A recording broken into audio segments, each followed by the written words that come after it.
We have the chat. We have the ability. If my mic goes down halfway through this, just give me a nudge and I'll switch to a plug-in. The notification just came through on my phone. Funny, seeing your own name come up in that notification.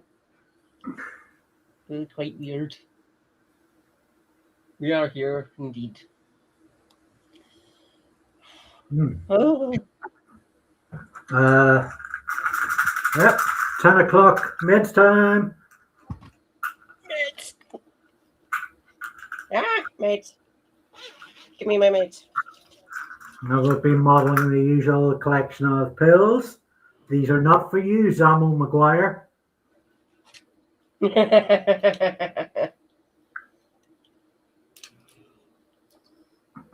Jacqueline Jack H, welcome. Always a pleasure, Jackie. Never a chore. Well. Take your meds if you got them. Take. As approved by the cast of Trainspotting.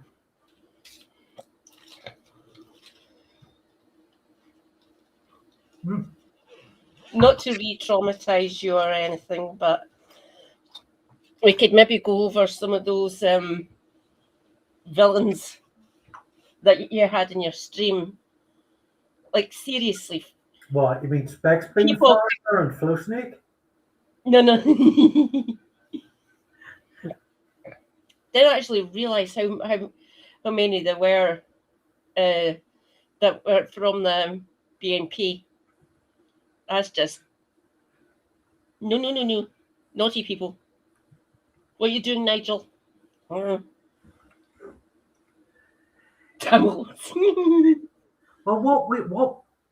what we could do, a good way of doing that practically would be to go through Labour's Reform Revealed dossier. So basically, if you've not seen that, it's a bit of a publicity stunt, really, but factually accurate. They're not actually lying about people this time. So rather than being an actual dossier or a report, it's an infographic of about 45 reformers with photos of what they are said to have done. So it's the sort of thing we could scroll through with relative ease and maybe pause in places. So we could set up a screen share for that. Yeah. As well as talking about MPs we admire, but I do have a list of which I have to mention at least a couple, but I'm fairly sort of fast and loose. I've also got a very dangerous pizza. I'm going back in. I had a burnt lip before we came on live.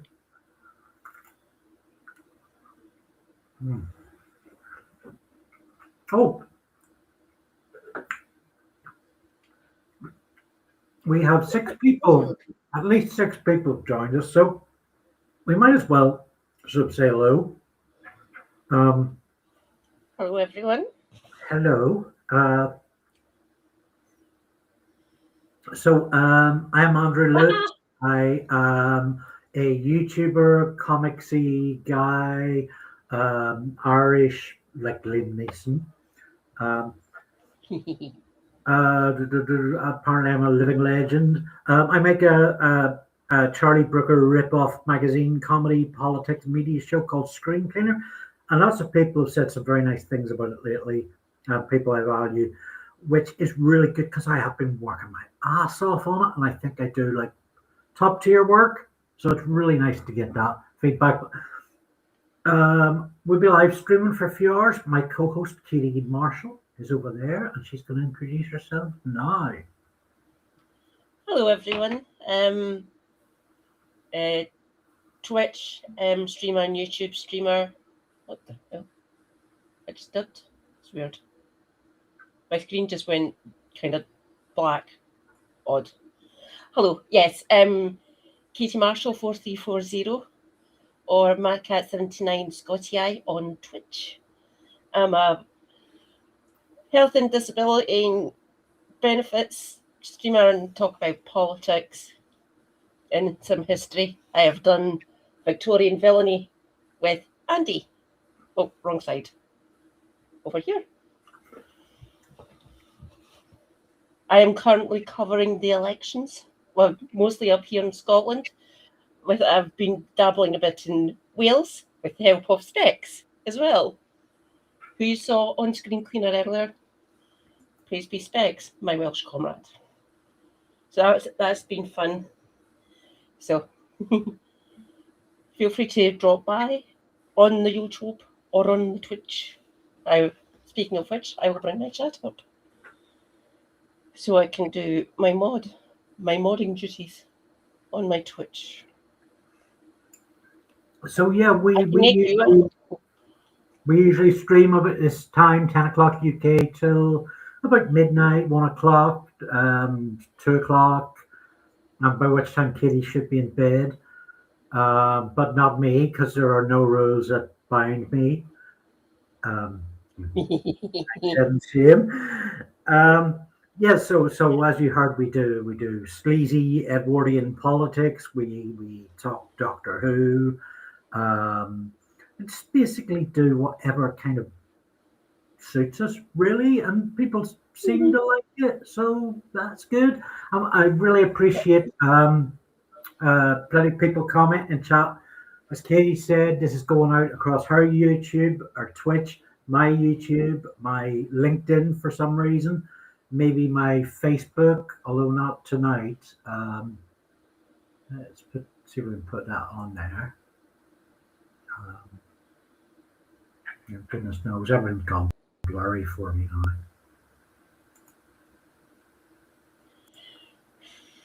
There we go. And now we should be on Facebook. Yay! Isn't that?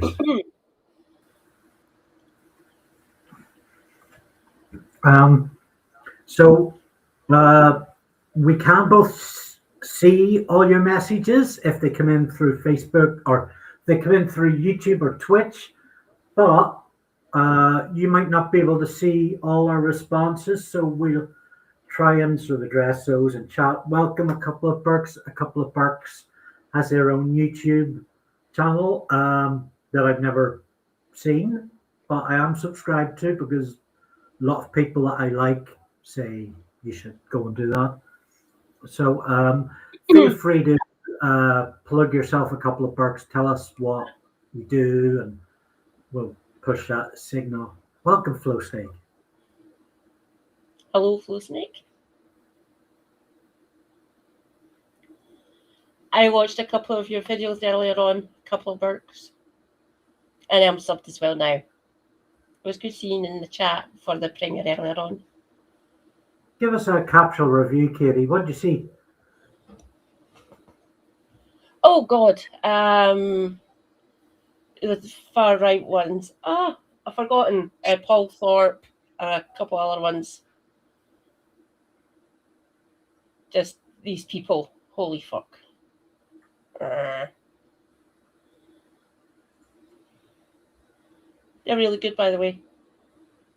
I like them. Not the people in the videos, obviously, the video itself. The people in the videos, right scum, obviously. These people exist and we have to respond to them, unfortunately. I eat kittens live on air. Delightful.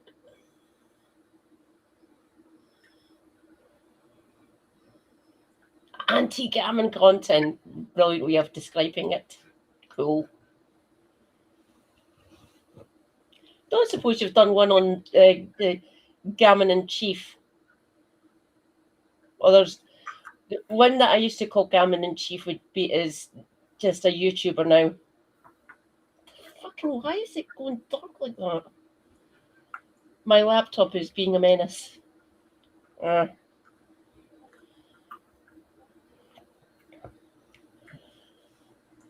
So the YouTuber of who I speak is Piers. He is gammon. Have you got it? Would we, is there any point in talking about Piers? Probably not. He is just YouTuber like us. We are more popular, I think, though. You have a loyal following. Thank you all. Who? It's always good. Piers Morgan. All right. I thought you meant Pierce Hawthorne. No. Piers Morgan. Yeah. YouTuber. He sells moist toilets. Oh, dead. He's dead now. Much like Piers Morgan will soon be.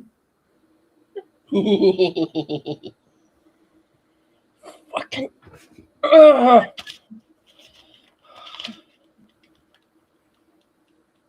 Are you all right there? No.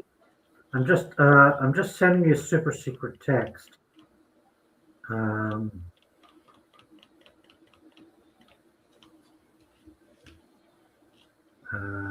Yeah. So it's a bit boring this stream, but that's kind of when it's 10 people now. It's great. Go and look at somebody else. We tend to take this first sort of half hour of the stream, which is now about 17 minutes in, to kind of sort out tech issues and just keep people waiting and generally frustrate our audience. There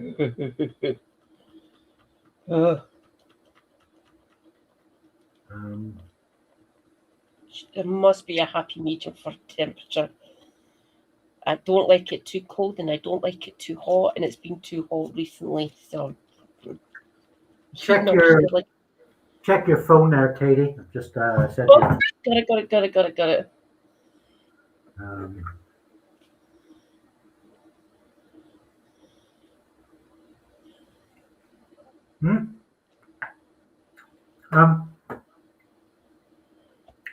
Yep. So tonight we tossed around an idea about doing like politicians that we love, and we're also tossing around doing about some of the scummy reform MPs. So I'm kind of wondering, a couple of Burks, given this is kind of your wheelhouse, if you'd like to come on and join us on the stream, we can set that up really easy. We'd love to have your company and flavor in the mix and to give your brains. So let us know in the chat, and if you're interested, we'll find a way to bring you in relatively smoothly.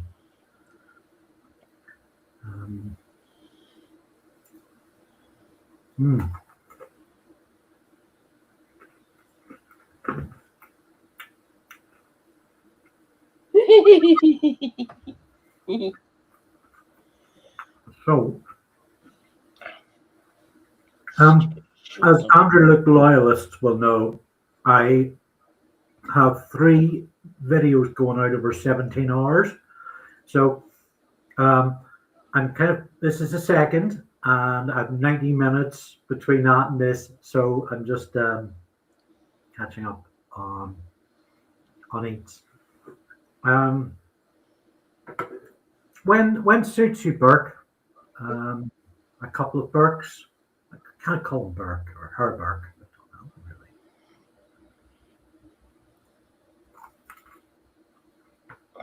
don't know, really. Please ignore my grimaces here. My shoulder's been a menace all day.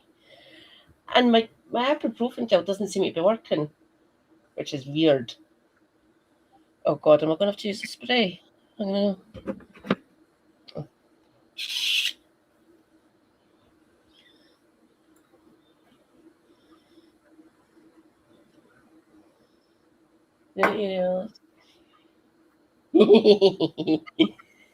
You go there.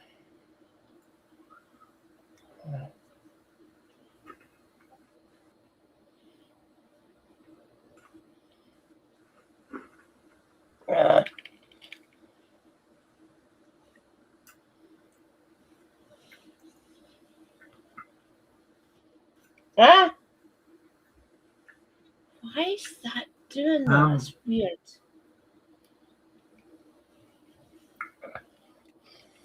Liz, I'm going to try and find you on Discord, and I will drop you a link there. Right. Let's see if it's muscle this time.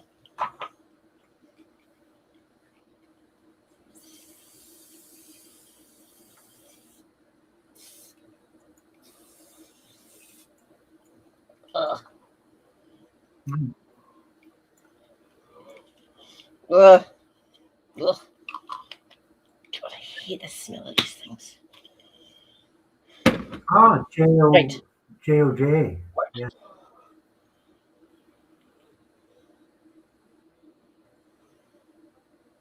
I will try to Discord while I'm there.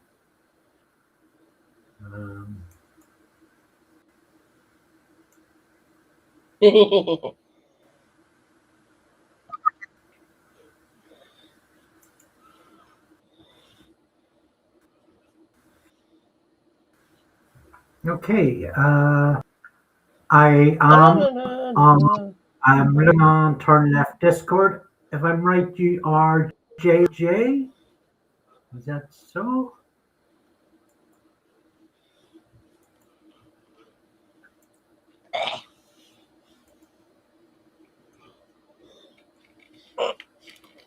There we go. Like that. 22 minutes past. Keep your fingers crossed for me that this heat spray works. Stuck.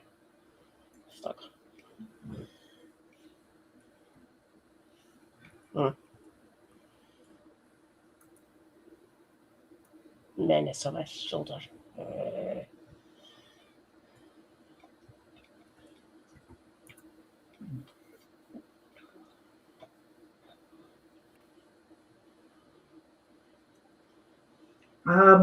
So I don't know if a couple of Burks has used Restream, but let's do a little advert, and hopefully Restream will send us some money for doing that. Restream is really easy to use. It essentially, I've just sent Lewis, a couple of Burks, JOJ, a link, and they should be able to just just arrive, just like teleport and stuff. And that's something, although I'm paying for Restream for a couple of something you get with their free plan. You can also farm it out to 2 channels each. So usually for me, it's Facebook and YouTube. For Katie, it's YouTube and Twitch.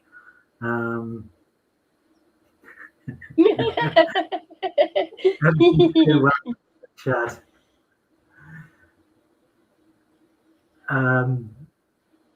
Wow. Okay. So a couple of Burks has joined, and we are going to add them to the stream now. Hello. Oh. Hello. Oh. Hello. How are you guys doing? You okay? Not bad. Yeah. That's awesome. Thank you very much for inviting me up as well. I was really enjoying I watched the premiere before of the video that you did with the specs and stuff in it as well, and yeah, that was really cool. I really enjoyed that. You had us laughing along for a while. It was good, wasn't it? It was pretty cool. Nice to see you in the Premiere live chat too. I know everybody can't show up the live chat, but I really appreciate it when they do, because it's a special popcorn premiere moment. Oh, you okay, Loki? So, sorry, my dog was just your YouTube channel is a couple of Burks, right? Yeah, that's right. Yeah, it's me and my dad. Our last name are Burks, and we're pretty stupid, so kind of fits really well. And yeah, we mostly just sort of look at a lot of the far right figures, individuals and networks that are operating in Britain at the moment. Largely people like the auditors and stuff, which are quite a new phenomenon, and not a lot of people are doing a great deal about content about that. So it's mostly just the boring stuff, really, just that sort of stuff. Good boy, Loki. Come on. You can if you want. Good Hello, boy. animal. Sorry, that's my husky. He's doing that thing where he circles around checking for snakes before he lies down. You have a husky. I you do, have a- yeah. you I tell you what, must be I'll knackered. give you. He's yes, yeah. So there's that one, and then also just here is the Staffy as well. But yeah, Oh, you bless got him. Staffy as well. Cool. Yeah, old Staffy, young husky, great combo. Wow. I love huskies. Right, so you're mostly like a research-based channel. It's a bit of labor, isn't it? But stuff people need to know. Yeah, I think so. I think it's Um, really important to understand the current sort of far right landscape when it comes to specifically with like a lot of the newer stuff, because the way we understand the far right and everything else in the country, it's kind of sort of old school, and the mainstream sort of focus on the old school, sort of like the Tommy Robinsons, the big, you know, they are big figureheads, but there's a lot of like stochastic instigators and actors that operate online that, you know, that really in a new sort of way that not everyone's used to, and Prevent is, you know, is still catching up to it. And yeah, so it is worth talking about and exposing, and trying to do so in the funniest fun way possible, although a lot of the stuff is quite dark.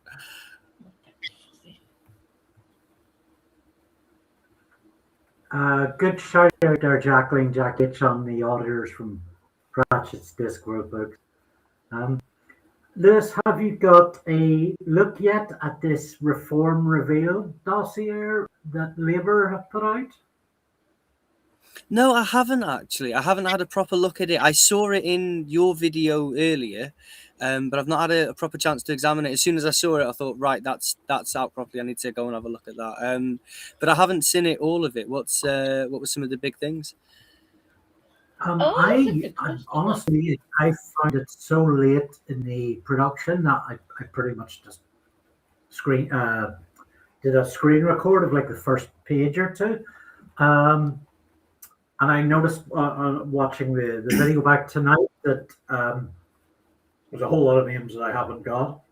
So yeah, we'll get a look at that in a bit. So I'm a bit of just gonna take my mic off and my fancy cardies. Hot here.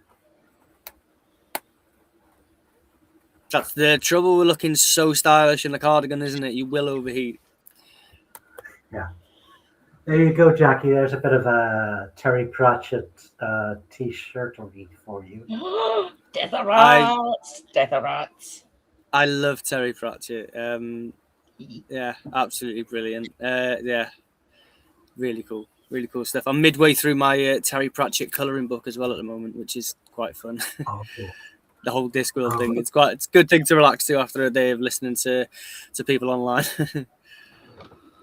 Yeah, he's a real antidote for that sort of stuff, like dark stuff. I might ask you to go and get your colouring book. What's that you've got, Katie? It's an adult colouring book, swear words for fun. So one of my favourite ones that I finished is Death Before Decaf, because obviously no point in decaf. And that's the Discworld. Sweet. It's I'm gonna. My sister's Let's have a got look. that one. It's one I'm halfway through at the moment, kind of. But but yeah, some of them are really cool. Like this, yeah, it's really cool. I love a bit of Terry Pratchett. I love a good bit of some good British like books and stuff like that. Like Douglas Adams, some great comedies, you know, that have been out there, The Hitchhiker's Guide and everything else. Ooh. It's really good. See, this is real patriotism, you know. And there's a lot of people that are like, no, it's all in the flag. And it's not. It's in the Shakespeare. It's in the Terry Pratchett. It's in, you know, the all of that. For regular listeners will know that 4 years ago I had never read any Discworld books, and then my brother, who was might have his collection duplicated because he was like buying, he forgot he had it, so he dumped a bag of like 20 Discworld books on me. So I reached out to my friend PJ Hart, and we started a podcast called I've Never Read Discworld.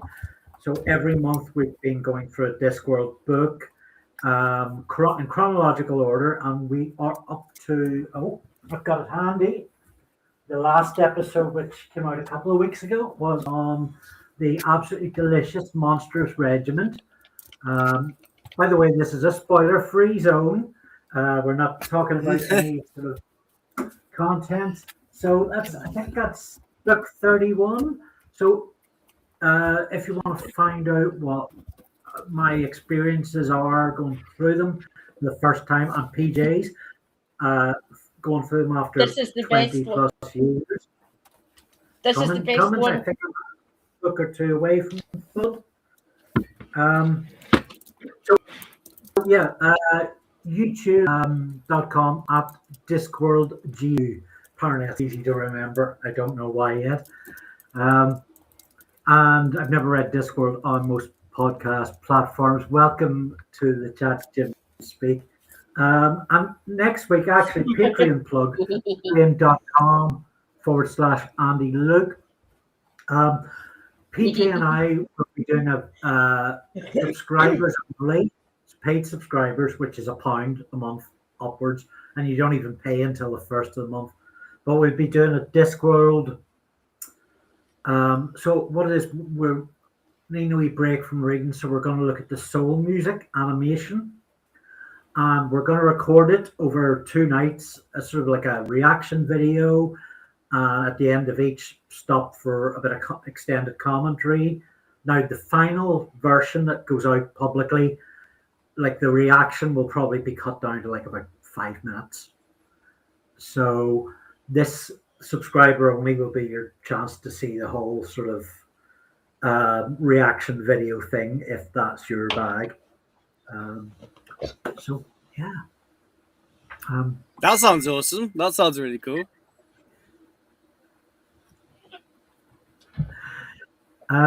Yeah. So Discworld. Yeah, you can't beat it. Can't beat a bit of Discworld. Yeah. May rest in peace. What an absolutely amazing human being. Imagine creating all of that in your head. Like, just what a legend. What a legend. Some people are awesome. From behind, to begin with, typewriter, from behind the desk on a typewriter in Wiltshire. It's amazing, isn't it? This is the stuff we should be proud of. I read a story about him this week that every time he would send a book off to the publishers, he'd get a phone call with the publishers. And this is even like late into his career, like, book 35, 36. And he would, I think this story might have come from, is it Rob Wilkins? Rob, one of his like chief collaborators. And he would watch Terry on the phone with the publishers, and Terry would look very concerned, anxious, worried. And then he'd put down the phone, breathe a sigh of relief, and say, the publishers love it. It's okay. And that that's mad. That he, like, I mean, his books were like cult favorites from about book 3 or 4. And he still had that anxiety come book 35, 36 is fucking insane, really. Yeah, I mean, I don't know. Yeah. Like, sorry, I didn't mean to talk over you. So. That's okay. I don't know why you would be nervous. I really don't. Even from his first book, the man was a genius. So you shouldn't need to have been like apprehensive or anything. It was clear there was stuff going down. It was like, I mean, book 3 is my favorite, or of the early ones, Equal Rights. But I think it's book 4, Mort, where like the masses just seem to gather around him and really, Mort is a cult classic. And it's strange. Sorry, Lewis. No. I was just gonna. It just shows you, just shows how human, our idols really are, and how remarkably tangible, that, you know, the stuff that they do is, and, you know, the contributions that they make, but they're still just people, you know, they're still just people. And obviously that anxiety, it's mad, isn't it? Because we all have that in our everyday lives, at doing something that I'm sure we've done 1,000 times before, you know, just, oh, will it go wrong this time? Or you know, and I hope everyone likes what I've done here or done there. And yeah, no, it is. It's very human. It's also very sad as well that, you know, with the way that he passed and everything else. And so I think that, yeah, what he left behind though is like, it's ingrained in culture, and he is really a fantastic author.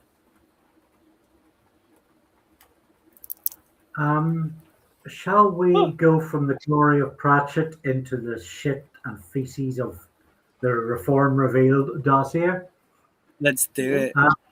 So once, a little technical note, once I screen share, I can't actually, like, all our videos are minimized below the menu, which is really trouble. So, yeah, just help guide me through. Just yell, shut up, Andy, if I'm talking on a point, or go back, or Katie's very good at this. So yeah, Jim, you can follow her lead. So this is dossier, put out by Labour fairly recently. Wonder can I?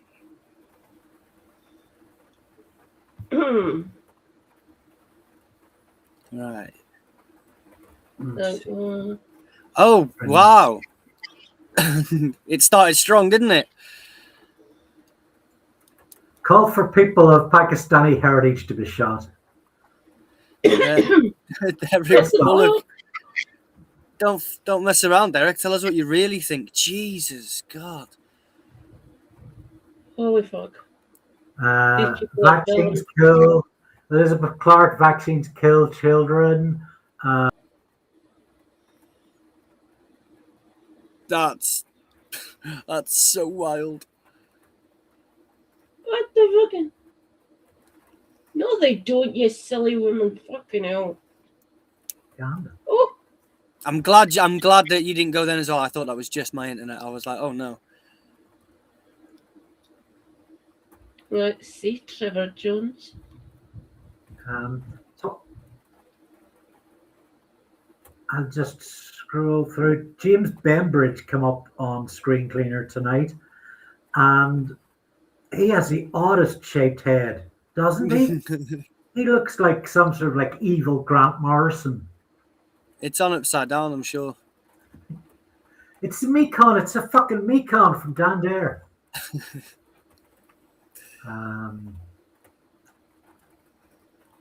Said hate is too weak of a word for what I feel towards the NHS. I'd tear it down and salt the earth upon which it stood. And most NHS nurses look like they're eating food banks out of business. Well, yes, because they're not being fucking paid properly. That, yeah, contempt for the National Health Service and everyone that I guess uses it and works in it. Oh. Fuck you, you bastard. My sister's a nurse, so get it up here. I can't fucking believe that. These people are... David Booth claimed COVID-19 was a Pentagon-led plot. What? Yep. Crazy. Jay Cooper came up in Screen Cleaner tonight. I think that wasn't just sharing 9/11 conspiracies. There was something that made me like physically ill, which happened a lot in this week's Screen Cleaner. I'm just going to click on, see what Click for Evidence takes us to.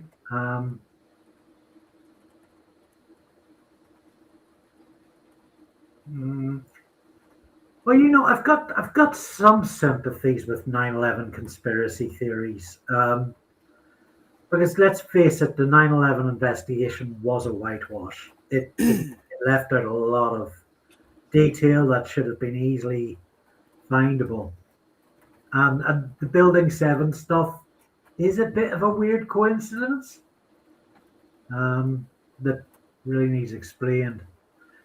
But there we go. Yeah, I kind of feel that like maybe those two posts from Facebook in 2024 isn't quite as bad as wanting to shoot everybody of Pakistani heritage and stuff. To be fair, I mean, I'm not saying it's great. I'm just, I feel like the crystal method. Oh, that's fun, Jim. I like that one. Oh my God, Hard Raymond Denny. He looks. Are you seeing the similarities? It's evil Owen Jones. Oh my God. Jones from the Bizarro universe. it's Bizarro Owen Jones, you know. This is why Owen Jones should never grow a beard. Me, Owen Jones. So what was the revelation here? Shared a post declaring, "I'm a proud Islamophobe." Oh, God's sake! To be fair, isn't this like a prerequisite to be in Reform? I'm sure that's like one of the questions that they ask you. Look at this. Okay, I hate pedophilia, rape, wife beating, slavery, homophobia, and so on. So why have you joined Reform? But dressing women in tents? Can somebody help me out with? It's called an abaya. It's called an abaya. I think that's what he's referring to, and they were designed for people who live in deserts, who live in hot places, hot dry places. So it's not a tent, you bloody idiot.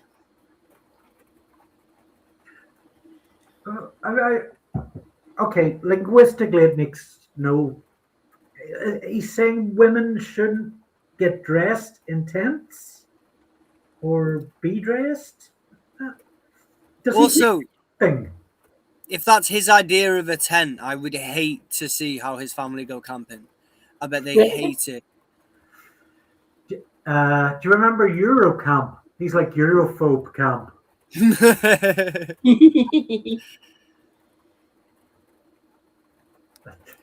Islam is an evil Arabian death pedophile cult for Arab men to grape little girls, to turn them into grapes. Yeah. It's funny how they think they think that they're so like, oh, we're going to use coded language whilst being incredibly Islamophobic, and no one will know what we mean, really. We'll get it past the TOS, and it's like, no, we can see that you're a proud piece of shit. I think we're probably going to be skirting the boundaries of getting removed by one of the streaming platforms sharing it. But this is just fucking. Look, we will be celebrating when every effing Palestinian is dead. What? That's fucking disgusting. The psychopathy, it's mad, isn't it? It's and what's weird as well is these are the same sort of people who are trying to get into positions of power while saying, look, we're the good guys, we're going to help you out and make your life better, and like meanwhile with the other breath wishing an entire people dead. Bye, Flow Snake. Oh, bye, Flow Snake. Yeah, this is making me furious. Oh, fuck off. Interesting. I don't want to get too cynical, but I mean, that Palestinian quote is probably the worst thing. So why wasn't that shared as a headline? It's Labour dossier. Ricky Hodges has been in the news a lot this week. Yes. I'm going to click on the evidence for him because apparently, like the last 5 years back, there's just been loads of stuff.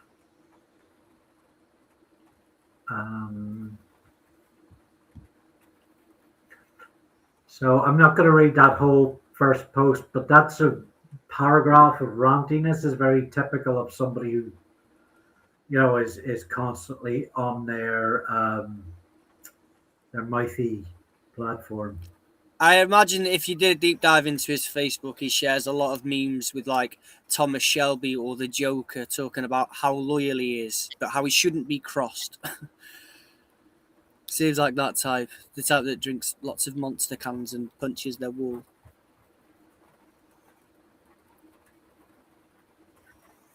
Great turnout yesterday. I can see maybe about 20 people there, maybe 30. I mean, by far right maths, that's at least 1 million.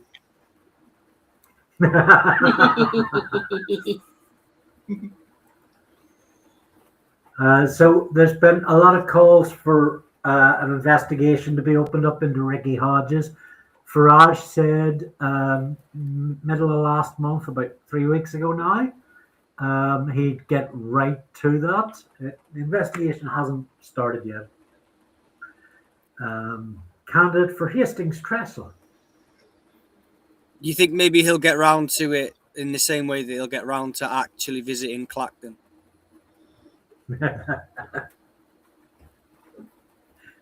Maybe so, maybe so. I wonder, will Harris show up on this? Because if you didn't catch Screen Cleaner earlier, Harris was Farage's campaign manager and is standing for the by-election.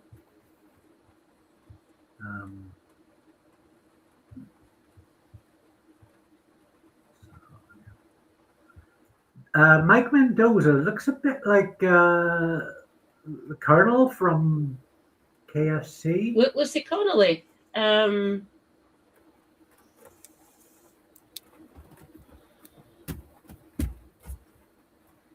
Candidate for...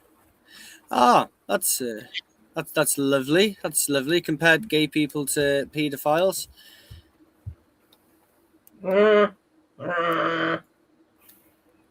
It's like stepping back in time, isn't it? And you know, it is, yeah. These people. The design that. Oh, is this a breach of Ofcom? Yeah, it looks to be a breach of Ofcom guidelines when he appeared on Talk Sport. Oh, way back in 2007, so I'm sure he's not done anything bad lately.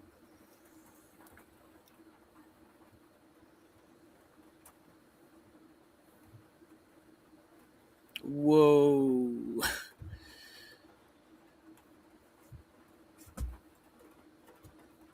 Okay, that's a really strange one. Yeah, that's yeah. Mike Mendoza is yeah. I'm trying to think of a joke with secret herbs and spices, but nah. Does anybody that can read the screen want to summarize that for someone? And the other thing that has really gotten up my nose over the last couple of days, and again, you might like to comment on this, are the footballers, and I'm including Beckham on this one because he's jumped on the bandwagon today, and that's exactly what they've done. Footballers yesterday jumping on bandwagon to beg whoever it is that's taken Madeline McCann away, fucking hell, whoever has grabbed her to give her back. Now you tell me, paedophiles in general are the type of people that surely would not follow football. Not many gay people, to the best of my knowledge, are great football fans. Get it up here. Yeah, I mean, to be fair, in his defense, what would anybody, you know, why would gay people want to watch a sport with 11 men running around in their shorts? There's nothing gay about that at all. Nothing gay at all. Yeah. Or 22 men, sorry. Who's counting?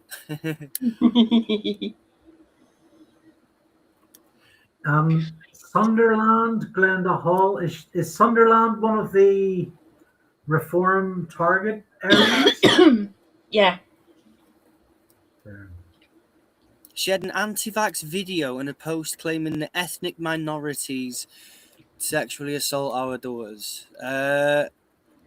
Yay! I mean, this is typical reform stuff, isn't it? And like, obviously, we heard the word bandwagon there, but there's a trend at the moment of people starting to attribute specific crimes like that to people of certain legal status.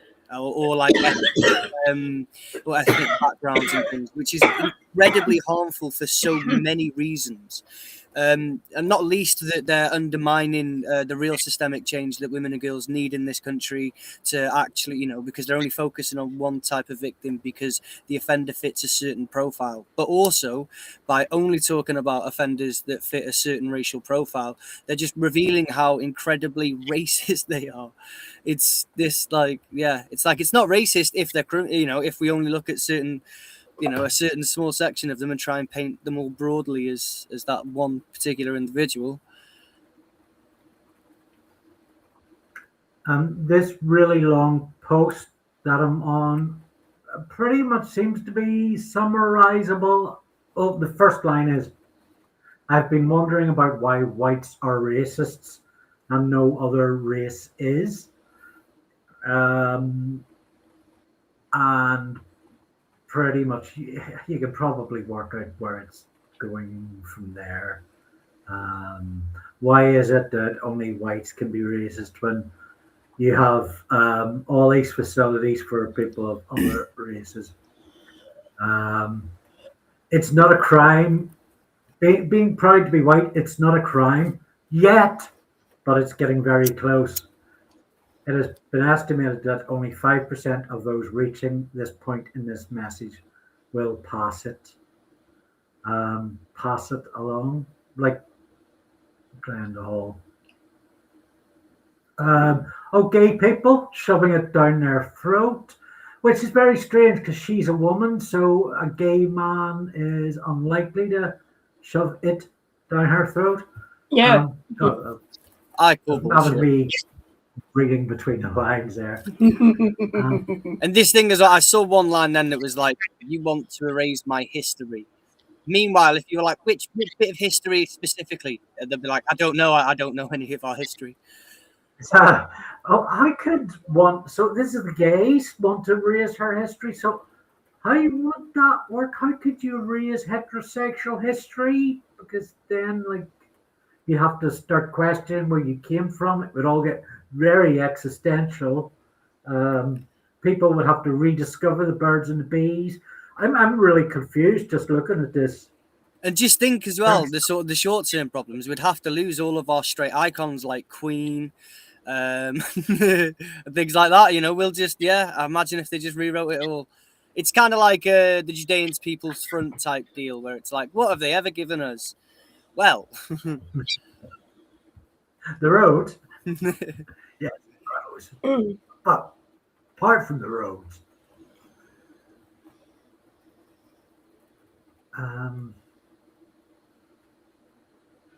let's see. Anybody in? I'm just gonna have a wee read of chat to give my eyes a bit of a bleach. Any obvious co-hosts and people in chat come by any of these names? There was never any science that justified COVID-19 lockdown. Now you're starting to piss me off, you bastards. My degree is virology and parasitology, so no, Pete. The reason for the lockdowns was to stop a fucking deadly virus ripping through the fucking society. Isn't it mad? These are the people that you would ignore at the end of the bar. They'd be like, you know, that one dude that's like, oh, it's all a hoax, really? And you just go, yes, okay, mate. You carry on drinking your bitter. Not her. And now they want, they only want power. I mean... If we don't kick back, next time they will go further. And never forget what they did in the name of science. Put up cordons. That's got to be a. I'm not even sure if I've got the energy to say that. Got to be an AI image construction. I mean, I think it's the purpose to say whatever Pete Darnell wants it to say. To be fair, though, he's kind of got a point. When it comes to the pandemic, the real victims were those two kids. because they couldn't buy those toys at that time because their parents took them to a store that they knew that this was cordoned off and made them stand in front of there so that they could take a picture to prove a point. I think they're the real victims, honestly. Those parents should be reported to child services. I mean, God's sake, those are Legos. Some animal wildlife crossing kind of boxes at the bottom. Yeah, this is cruelty. This is a classic case of cruelty. You can't just stand them in front of Lego, for Christ's sake. Won't somebody think of the children? It's funny. They've gone, right, okay, kids, just stand there and look at them. Now what, Daddy? No, that's all. Just look at them. I need to get a picture. That little boy looks so upset.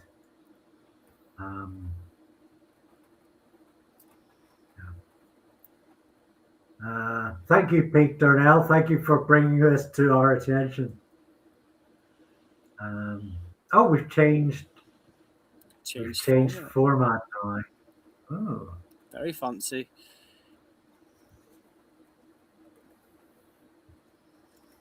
Angus Dalgleish, Essex, another reform stronghold. Tendring release. So this is Tendring is within Clacton is within Tendring.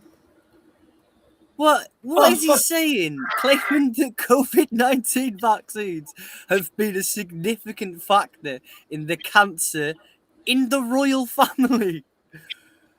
Just that. Okay. So, I don't know if this came up in. I think this made it to Screen Cleaner tonight. This exact same quote, but it wasn't from Angus Dalgleish. So I don't know if either Labour or myself screwed up, or more than one reformer has said the exact same thing. What are the chances? Well, quite a lot, actually, to be fair.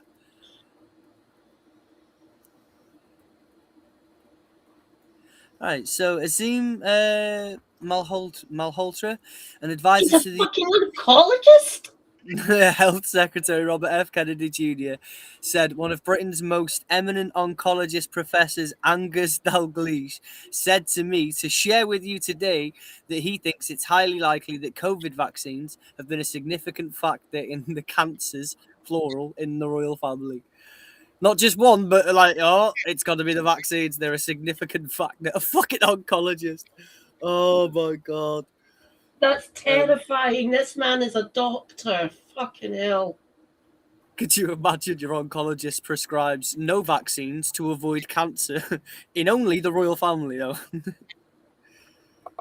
Maybe he's right. Maybe it reacts to like that sort of the same gene that gives them the Habsburg jaw. Maybe it's like something we don't know about because we're not that sort of inbred. I'm sorry.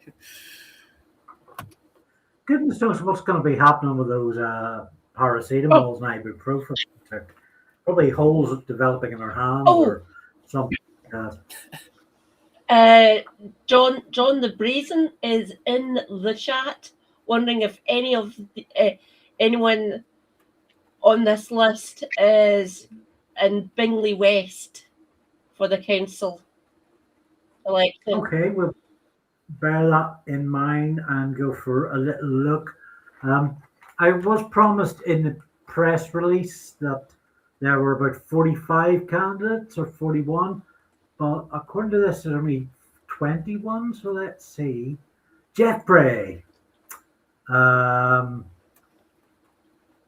Claimed, yep, not all Muslims are terrorists, but all terrorists are Muslims. That's so mad. That is so mad. Muslims burning poppies. So I don't understand this because poppy's quite small. A Muslim or a person of any race or religion couldn't really burn a poppy without getting their fingers burned. So, I mean, why? Chopsticks. Chopsticks. They hold it at length and then they burn it that way at the end of chopsticks. Those chopstick wielding Muslim bastards. They're chopsticks and they're lighters. They're everywhere. I mean, I can't see an argument for if you were trying to light a site. and they're like 2 or 3 cigarettes, or smoke sometimes like 4 of them will smoke cigarettes at the same time in a circle. And like, they only had one lighter between them, and the lighter didn't have much gas. What they might do would be to light the poppy and then pass it around to help light one another's cigarette. That might I think be that's a perfectly reasonable explanation.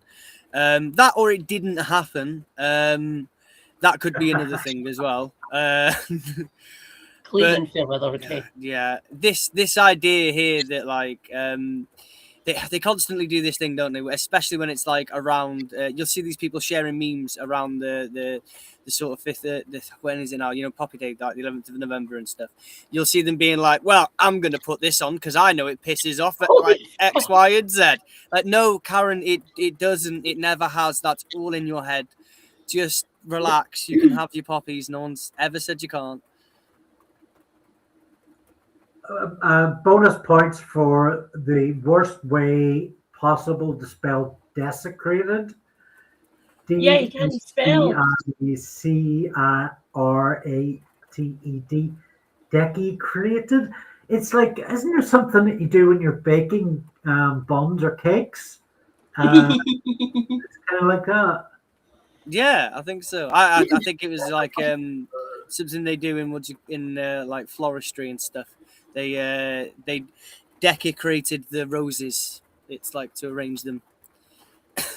And also he's put 2 exclamation marks before a word, which is a sort of a little nod to Spanish language, I think. Yeah, he's so culturally accepting, this dude. He's representing. Kaiser Noble, Kensington and Chelsea, Queen's Gate. Oh, yes. Yeah, well, no, I haven't seen this one, but echoes a plenty. She's the younger, yeah. What's her name? Kaiser Noble. Kaiser Noble.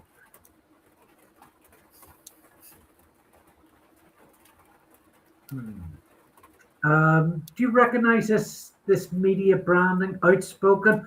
Oh, it's that Dan Wootton. Dan Sex Pest.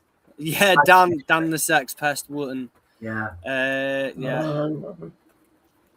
Dan Wootton, thoroughly despicable human being. Absolutely. He'll interview. Correct.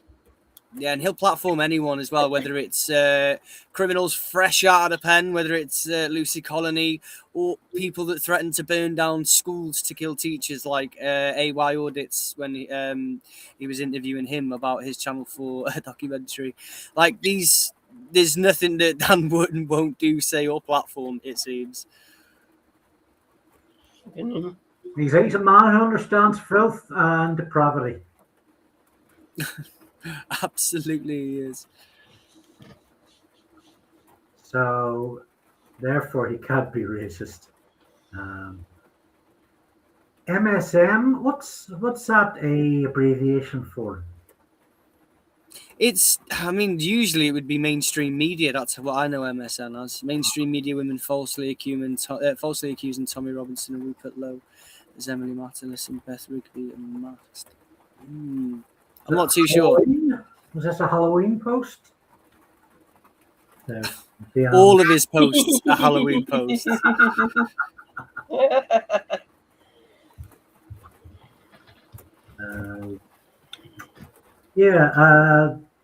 There won't be too many Reform candidates actually winning in London, from what I've seen. I wonder if we'll see Nathan Gill in here. I wonder if he, or did they cut him out when they put him in prison? Like, does he count? Well, did you just propose that Nathan Gill's still standing for reform? To be honest, when you look at the rest of the stuff, it kind of, I wouldn't put it past them. Well, they have fielded a dead candidate before.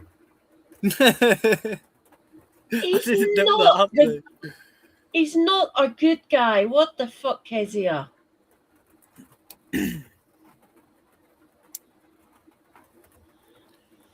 It's Tommy Robinson's actually the good guy, and everyone else is just, It's like mass gaslighting, isn't it?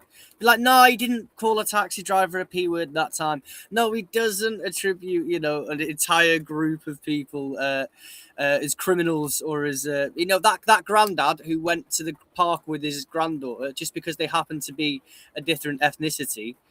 You know, that doesn't, it's not my fault he can't go to the park anymore. Where I grew up in a generation where gollywogs were just like animated creatures, but Stay seems to very much have used them as black slurs. And you can see here he's repeated the N word constantly. Seems to have no problem spelling that, but can't spell break. Or because they put cause it's only words. Oh, they're trying to mimic that Lefty Jedi mind trick that we do. What do they call it? Reading and writing. Yeah, that's how they're gonna beat us. This is their attempt. Okay, that's pretty blatant use of the gollywog. Holy fuck! Racist slur. That's disgusting. Hi, Omaha. It is. Oh God, it's.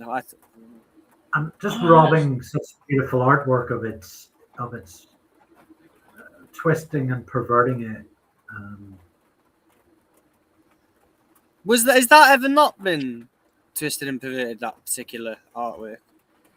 Say again? Because I kind of is that particular artwork ever been not twisted and perverted? I kind of feel like it's always been. Oh yeah. So when I was growing up, the gollywog was the avatar of Robinson's Jam. Yeah. And so you would have the gollywog looking jolly on each glass. You would take the label off and cut out little gollywog paper tokens, and you could send off, and you would get I don't know, like a free mug or something like that. And you know, my mother had plush dolls. Andy, you know what you got? Because my gran done that. You got a toy. You got a soft toy, which she gave to my sister. So my sister had a gollywog. I did find a bunch of I was walking my dogs, I was living along the river doing off-grid living and things, and I went into this woods and I came across this big like black bag that had been ripped open, and inside it was so many jam jar lids of these guys, you know, this representation, the logo at the time, and I can only assume that someone must have like passed away or something, and then like one of their grandkids was like, "Oh, what's in this bag?" Into the woods, throw it in the woods. never talking to us again. Just get rid of it. But yeah, I think it's you know, whether it was socially acceptable or otherwise, I think it was always. I mean, look at it. That's not racially loaded. That can't not be racially loaded. Just in chat, John the Brazen, just catch up on your post. Thank you for your input. Wrote, they seem to have missed out on the horny posting from the Homewood and Beerley candidate in Bradford. So if somebody could bring me up to date on that. I've just, before we leave Alan's Day, I've just noticed his initials. Alan Roberts Day is arse. That is yeah, that sums it all up. Hi, I don't think it's a coincidence. Andrew Blackburn with Darwin. White people could use the N-word. Made homophobic comment. We can use the N-word if we want, but it just makes us fucking hot. It just makes us to be racists.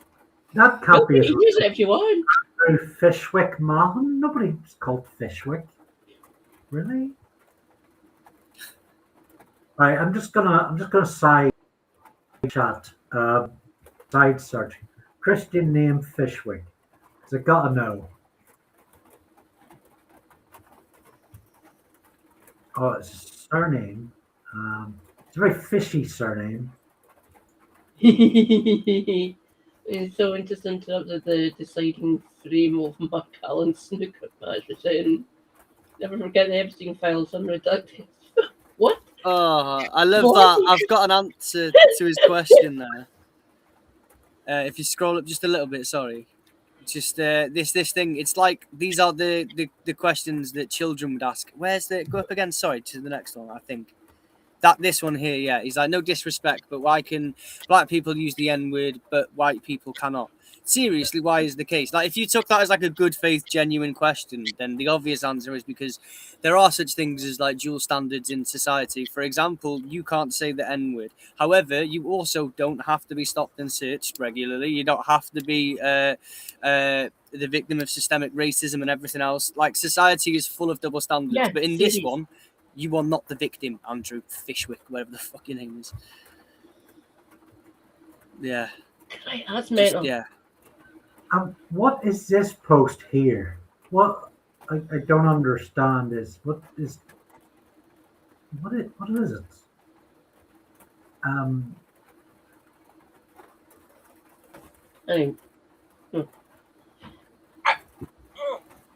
I'm not too sure. I wonder if there's any context below it or. No, that's I think that if you scroll down just a little bit, where there's that dividing line there, it's focusing on that one, but the screenshot covers the other post too. A boomer took this screenshot. I wonder if Wes treating like sausage. I wonder if he eats meat. The return of the sausages. Return the sausages. I don't. Oh, is that's meant? Oh, it's homophobia, right? Okay. Ha ha ha ha ha. They are literally like children. Like this is like not even like, it's just barely high school stuff, isn't it? Let's go. So we got Jeff Gray. Looks weird. They all do look weird, don't they? Oh, there's Andrew Mahon is posing at Mona Road because he likes to moan. I see the evidence pictures and the main page pictures of different images because we need to look at these ugly fuckers twice. Questioned why the term P is viewed as an insult. So I believe it's your turn now, Janine Crook. Crook by name, Crook by nature. This post is from a suspended account. Of course. I partly agree, but in my area, Aussie is used as a friendly manner. And yeah.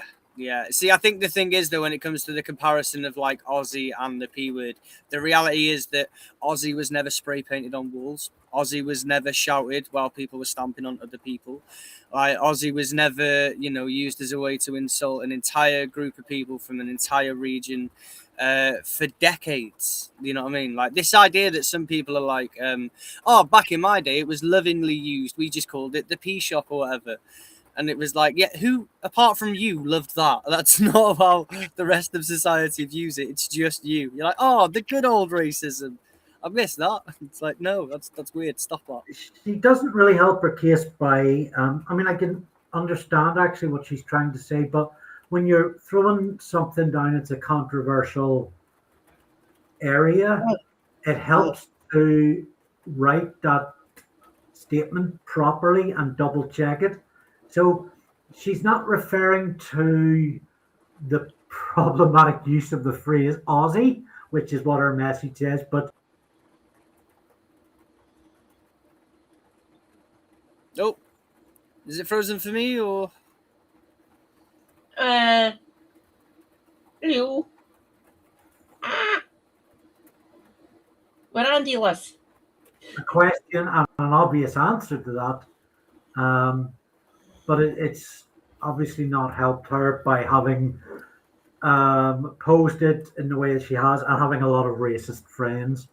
who will treat this as Coca-Cola or chocolates, or they just go in for homophobia and ethnic bashing as a regular joyride. Yeah. But it's a little bit late for me. I need to send some good night messages and things to my partner and stuff, and get these dogs out one last time.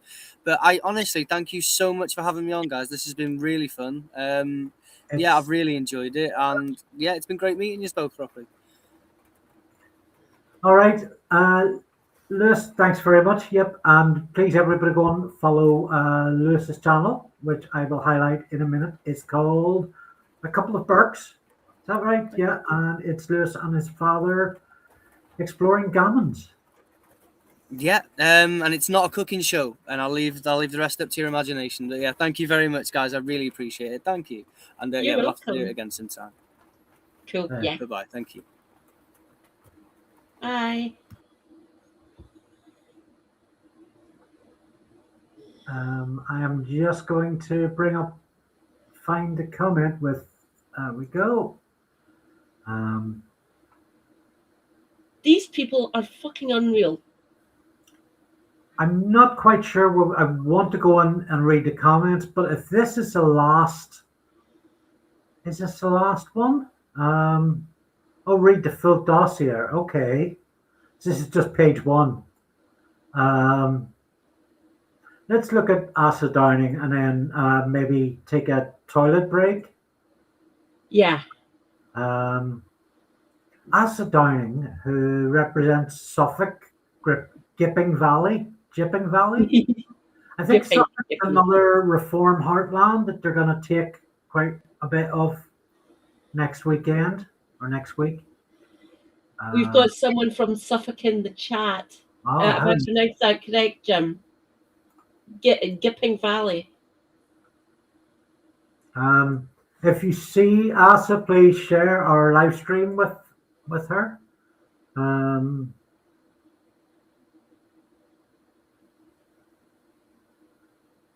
Stop testing everyone.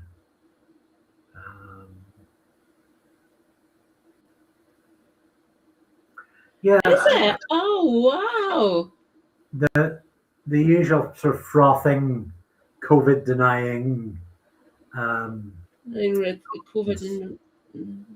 Yeah. Why aren't you listening to us? We know how it really is. Okay, so we haven't actually done science, but we understand it.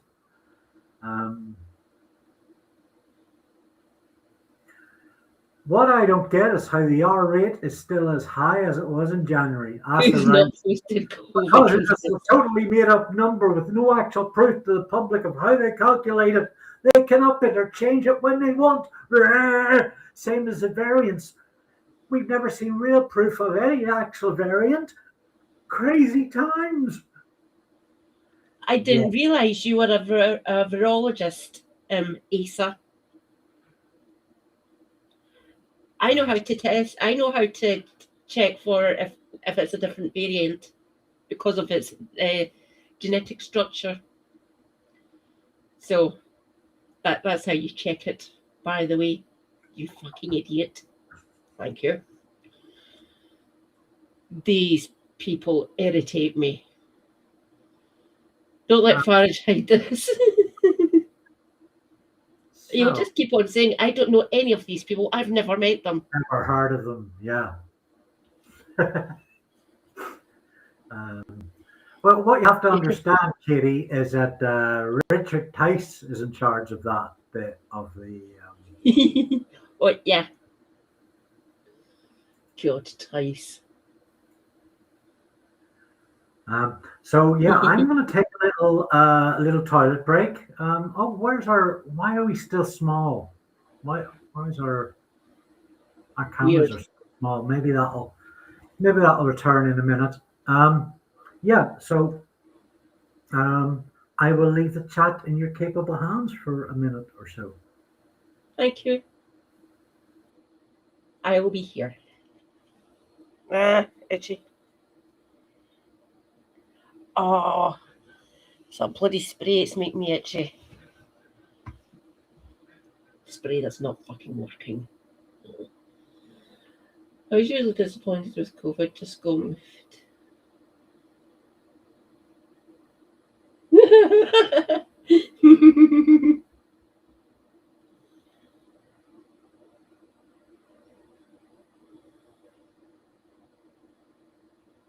Gipswick. What the fucking hell? We've got weird names for places.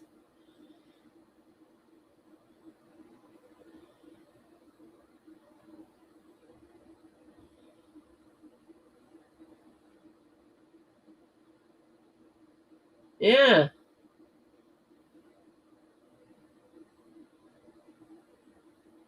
My God. Suspenseful snooker, always a good thing. Oh.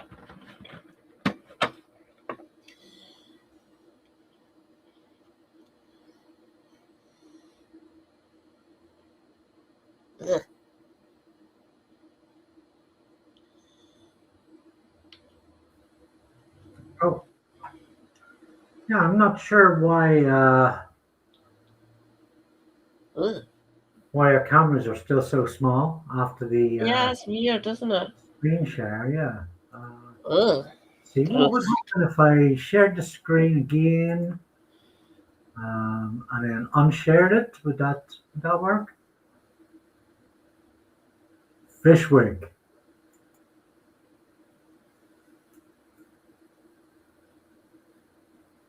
Huh.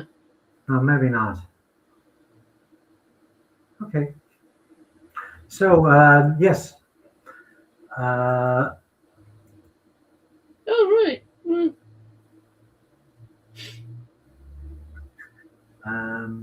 Oh, is there a thing?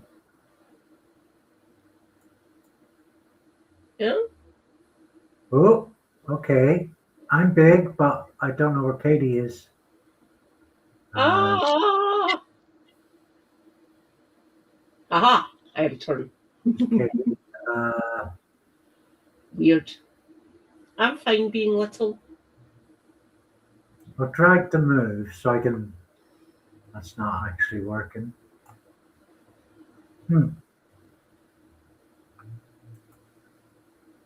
Oh, you're welcome.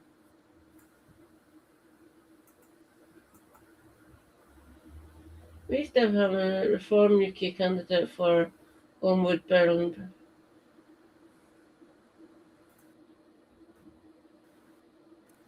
No, they shouldn't. But that's in the remit of the government, unfortunately. Yeah. We should have our own pharmaceutical brand here. Like they set it up, like to make it ourselves, like the government. Like how we used to own shit. But yeah, apparently Labour don't want to do that kind of stuff.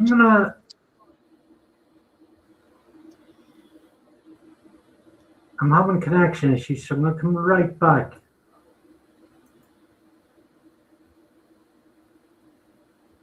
Huh.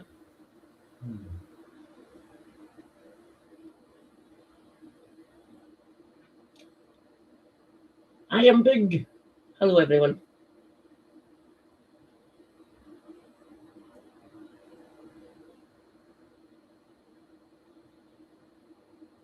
"100 messages with Restream." Nice one. Welcome back. Hello, Andy. Thank you. And I just had I wonder, can I still? Oh, great! All those comments that I was looking forward to reading in my break disappeared. Oh God, yeah. It would save a fucking fortune, Omaha. Yeah. Oi, Labour, stop sucking and do that, please. I beg of you. So I was very good, and I'm actually due a cigarette break. So this No is problem. while Katie and I are working minimum wage, below minimum wage, working for free, really. We can have all cigarette breaks I can, Katie. But she's not a smoker. I used to be. I've got a e-cig.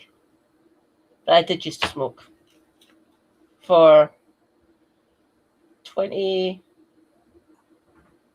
I know, less than that. Wouldn't it be 20? 15 years I smoked. Yeah, 15. I started when I was 21. Yeah. It's scary when you add it up. I mean, I don't like to think about it, about how long I've been smoking, but it's a long, long time. I've been smoking so long that I've used up all my lighters, it seems. Correct, Jacqueline, correct.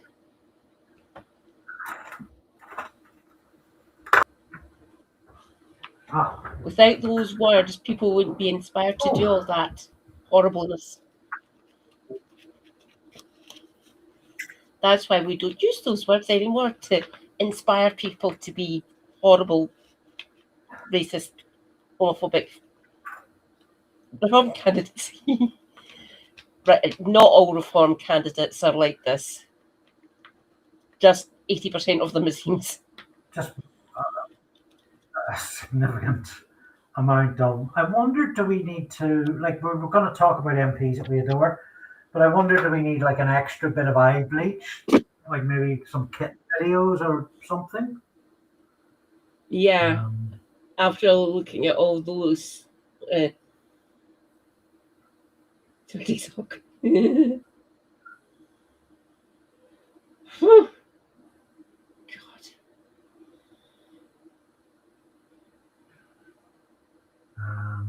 I am so far. Yeah. Chat. I so much love reading chat. This won't happen when we're popular, Katie, when we're like superstar popular, like Kevin and Helena. We'll not be able to read like more than 1 in 10 messages.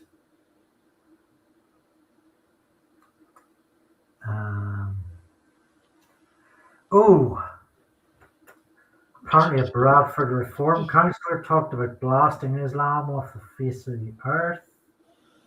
What's going on with the commies? I don't know, Omaha. I don't know.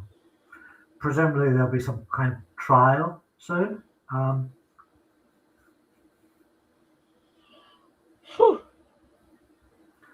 I used my Prime sub for you, Katie. Helena doesn't really do Twitch anymore. Yes, Prime subs. If you've got a page yet, Bezos bucks. Yeah, I switched to because I figured Helena was making a decent enough income, so I subscribed to her Premiere on YouTube. But she doesn't really do Twitch as much, I know. Well, when she streams to both, he keeps on dropping, like crashing on her. She's the same as me. She's Streamlabs Ultra. I don't know why hers keeps on dropping and mine doesn't when I stream to both YouTube and Twitch. I'm not sure why that happens. That's a weird one, Jim. Jim writes, "Oh my God, someone just interrupted the deciding frame of Mark Allen's snooker match by shouting, 'Never forget the Epstein files, unredact the Epstein files.'" Well, activism, context, who's to say?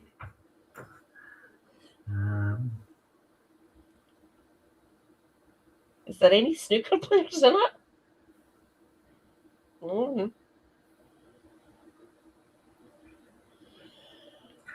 Jim writes, "Aussies are quite fucking racist, to be fair." That's a fair comment, Jim.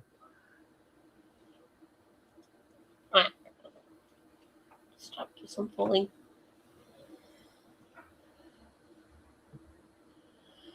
How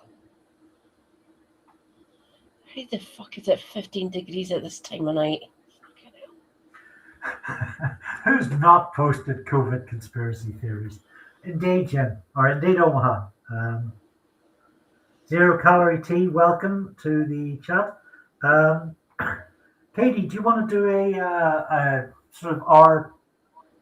Oh, we're going to be 90 minutes in. Do you want to do a reboot, repilot? Tell us who you are.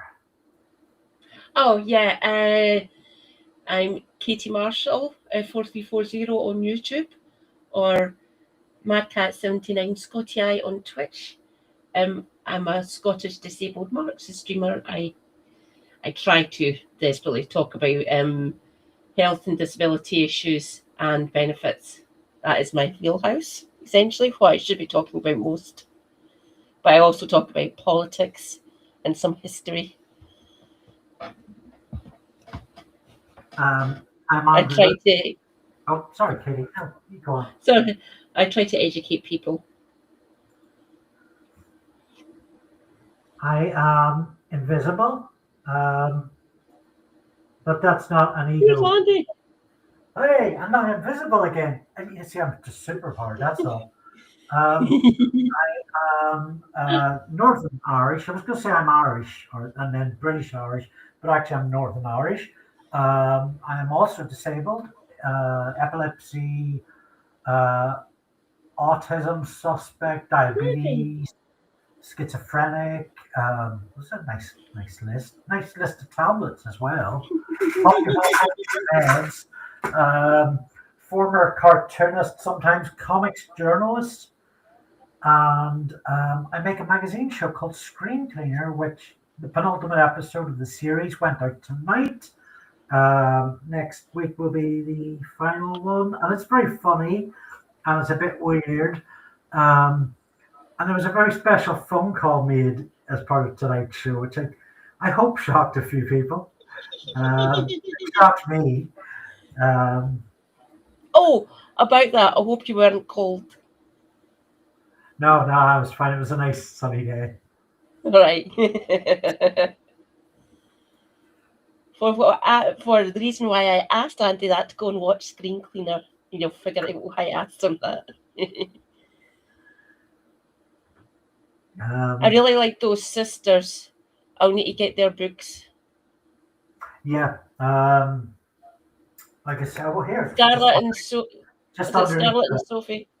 Just underneath the Pratchett is Scarlett and Sophie Rickards, ragged trousered philanthropist. And it's just a random page. Just a Oh, that looks amazing.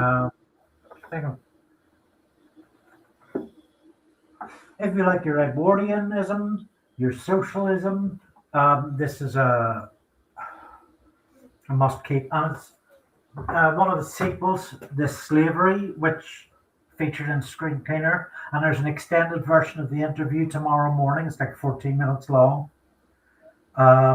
This Slavery is up for the British Best Book Award, Best Graphic Novel. They deserve it if Ragged Trousered Philanthropist is anything to go by.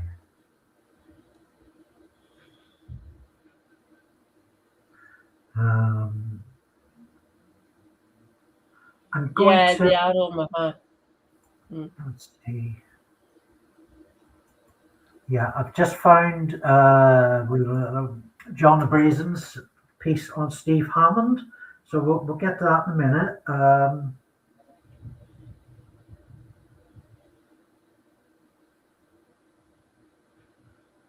Hold on.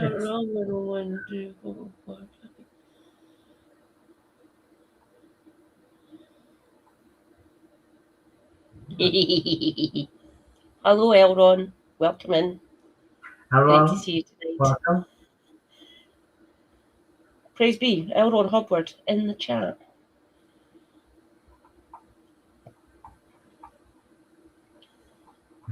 Scroll. Right.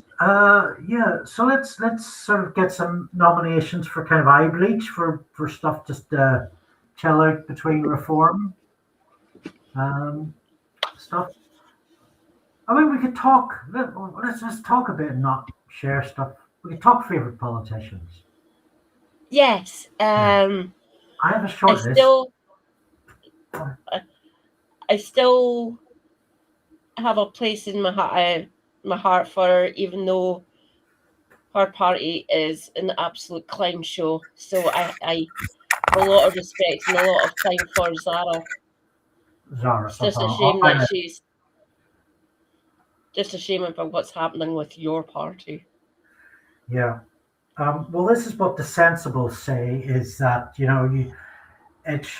don't have to choose on the party they belong to. It's how they themselves act as politicians. And there's some truth to that. It's not all of it. You've got to take responsibility for the people around you. But Zara Sultana has been, like, when the hunger striking Palestine Action people were Oh yeah, I loved that. Well done. Oh yeah. in prison.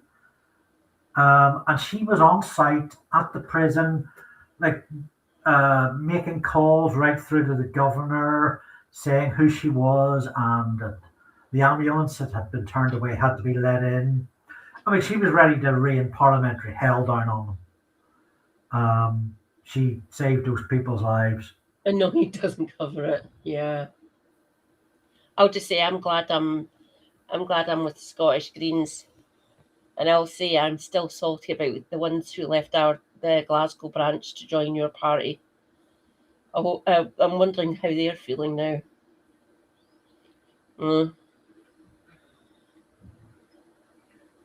So yeah, I absolutely have Zara on my list. We Scott's dog, welcome. Scribby, welcome. Praise be Scribby. Scribby is awesome. Scribby helps me.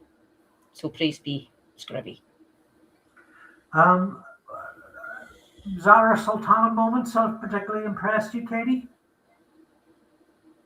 Getting kicked out by calling Starmer a barefaced liar. You're not allowed to do that, apparently. Unparliamentary language. So she got suspended for a few days. I mean, I think he literally has that power. A little argument to be had for that rule, but it shouldn't be ruled out. There needs to be a clarification. So plenty of MPs feel quite free to lie in public to us, but if the same and evidence will come out that they've lied, but if that is presented in Parliament as a lie, that's wrong and that's bullshit. Interesting to note the difference between how Speaker Hoyle dealt with her and Lee Anderson. Lee Anderson yelling liar, well, because A, Starmer's a liar, but B, because Anderson likes performance. It's all about the performance for reform people. It is, yes. It's UK, although, like, they're definitely amateur theatre. And amateur, as you might find in the category description, Pornhub. I'm still not sure what that means. Sultana, who absolutely called him a liar, she did double down a bit more than Lee Anderson did. So that is a bit more fuel. Was a bit more fuel for Speaker Hoyle to suspend her. But also, I suspect there was both a racial and a political element in the suspension. Yeah. And as Elrond says, he is a fucking liar. And actually, while we're on that, because now MPs are swearing in Parliament, they should just use fucking liar. Yeah. I have a list. Sarah's on it. I think so. We're probably going to talk about Naomi Long a bit. Because this week has mostly been in love with Naomi Long, Alliance Councillor in Northern Ireland. But for me, probably the best politician is an English Labour politician, and that's Mo Mowlam, the late Mo Mowlam, who was a key force in driving through the Northern Irish peace agreement. She was very passionate. She was very forceful in making sure diametrically opposed factions sat around a table and talked to one another. The British state, the Republican Army, the unionist and loyalist armies, policing, politics. Well, obviously, the DUP weren't the biggest unionist party, but they were the most vocal. And they wouldn't be part of that. But Mulholland, I'm pretty sure there's at least one statue tour in Northern Ireland.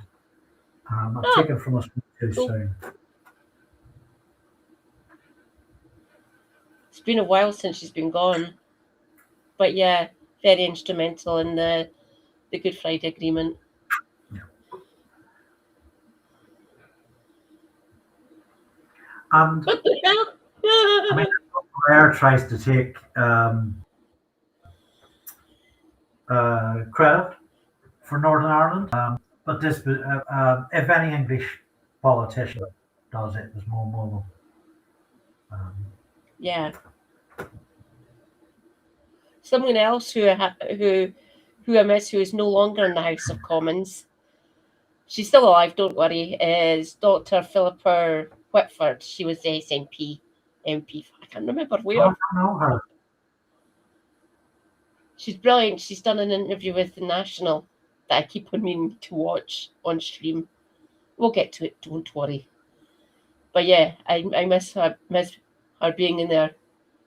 Robin Cook. He was good. He was a little bit before my time, but I know he's spoken of very highly, often. Yeah. Did Robin Cook get thrown out for nonsense? He was one of the Labour ones who opposed the Iraq War. He didn't like it. Yeah, he was very. So very... he earned legions of fans for that one, standing up to Blair. Well done, Robin Cook. Just Scribby's comments on Mulholland. She was not shy of telling people to fuck right off in meetings. Elrond says Mulholland did a lot of the heavy lifting. Labour like to claim credit for. Yeah. Itchy. Naomi Long is an Alliance councillor, and a former MP or maybe current MP in Northern Ireland. I've watched a couple of YouTube videos about her now, or about with her in YouTube videos about how am I describing it? I watched YouTube videos of her, and she legend as far as I'm concerned. She is or has been the Justice Minister and has done a very good job. Previously known as the Ginger Ninja. Brilliant name. Love it. She's been frequently targeted by loyalist paramilitaries. So I might be going over old stuff, so just bear with me. The Alliance Party in Northern Ireland are a centrist party dedicated to finding compromises, finding a third way that isn't Republican or unionist, and like representing the people of Northern Ireland in the Northern Irish state. And as per the Good Friday Agreement, whatever the Northern Irish people want on that road ahead, the Northern Irish people should try and get. So Naomi Long's been quite outspoken, but I wouldn't call her radical. I would just call her sensible, pragmatic, outspoken in kind of the way that why the fuck are other people not talking the way she is? So she's raising the bar. Yeah.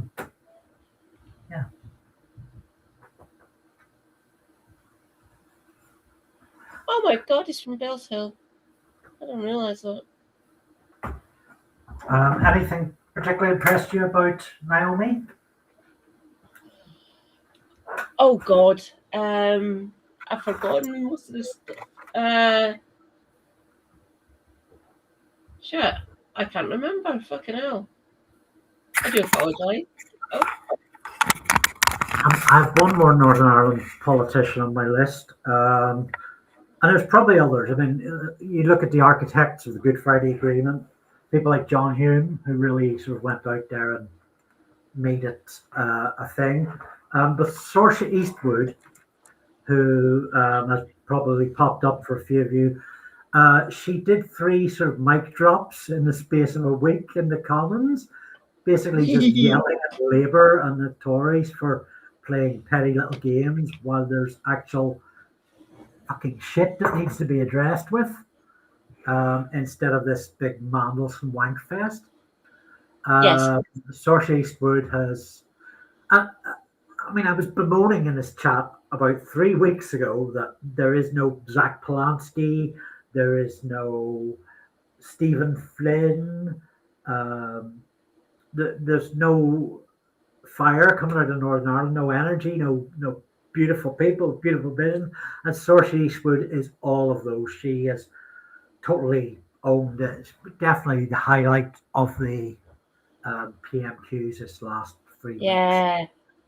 Last couple of It's weeks. been amazing.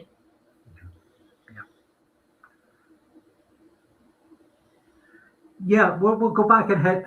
Jacqueline asks current politicians or back in history. We'll go back in history.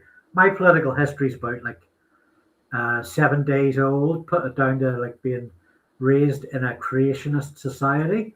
But yeah, I've got a few names from the past too. And feel free to drop your own in chat as well. No longer. One that I've really loved, the man legend that he is, Tony Benn. Tony Benn, yeah. God, I miss him so much. How come Hillary's so different from his dad? Fucking hell. Just really. Mary Black and Claire Daly were a couple of good ones. God, I miss Mary as well. Yeah, she was an absolute force of nature. Just brilliant to watch. She done us a favour. She got rid of Douglas Alexander. But no, he got parachuted back in because we can never get rid of these Blairite bastards. They always crop up. They all dropped into a safe seat. Mind you, that doesn't exist now. There's no such thing as a safe seat. Remember that, everyone. The next general election is going to be fun. Doug makes a wee distinction there. I'm not sure if I agree with him, but I want to read his comment out and see if we can pull it apart. I don't think it does any good calling someone a liar, but saying that something is a lie is fine with receipts.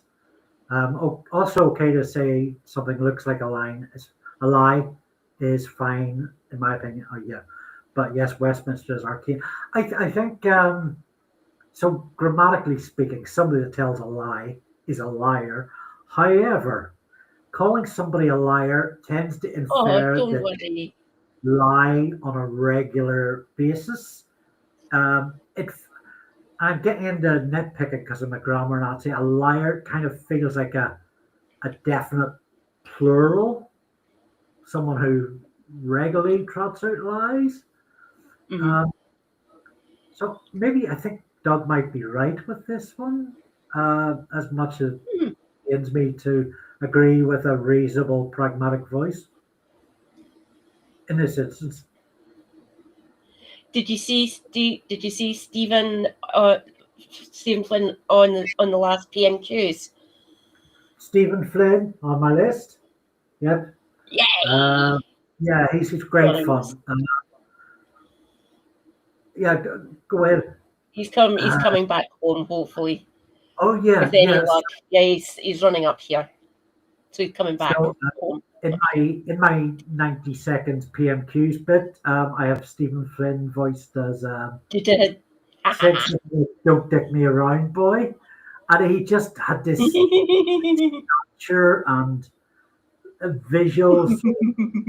Like, I mean, you could tell just by looking at him that, I mean, Starmer is just a fucking child to Flynn, really. The difference between them is cosmic. He's very astute. He's very got clarity about him. He's very honest, a pragmatism. Stephen Flynn is not afraid. I was in Beckham a few times. I liked him. Oh, Generally speaking, when I watch oh, PMPs, the SNP politicians are a highlight for me. I mean, just above Flynn, I have in Blackthorn or Blackford, who was Flynn's Blackbird. predecessor, and he was Yeah, also like really great. He had a lot of the same energy. he was I the was one that terrified when he he got stepped he got away. kicked. He got kicked a lot because he could by Berkow. So how many times did he get booted? 3 or 4 times in Blackford got booted out for using unparliamentary language. Well, maybe the speaker wants to take shit, but the SNP don't, thankfully. No. Claire Daly. I know I should know that name. Do you want to give me a I'm trying to refresher? place it as well. God, we're terrible. We're the worst. Claire Daly, right. Former member of parliament. Okay. Time for screen share, I think. Ah, Here's Claire Daly. Oh, Irish politician? Is this the same?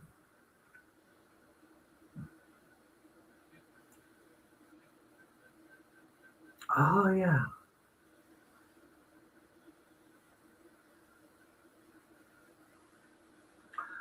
That's probably why I don't know her, but I know of her. Oh,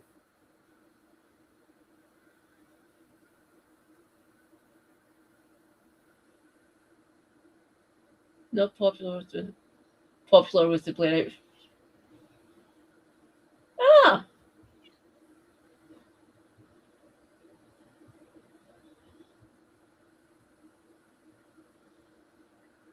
yeah, she's is this Sinclair Daly? She's upset a few people, which is it's okay. Um, oh,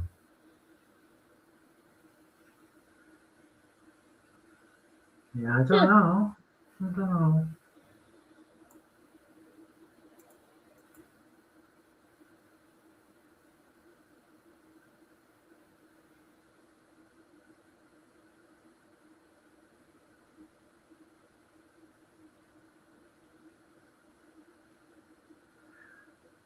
Hi, parkour's language. Omaha or Elron says met Tony Ben long before I realised how important he was going to be to me. My granddad was London Transport TGWU bigwig, and Tony came out to the house in Beckenham a few times. I liked him as he shook my hand and spoke to me as a person, not a child. Dennis Skinner, bless him. The beast of Bolsover. Oh, haha. That was his nickname, the Beast of Bolsover, which was his seat. Please be Dennis Skinner. He was awesome. He started a few fires in the Commons.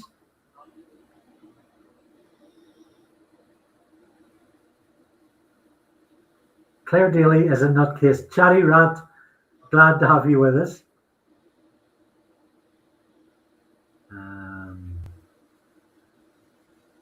Jacqueline says she was an MEP, very outspoken about genocide in Gaza.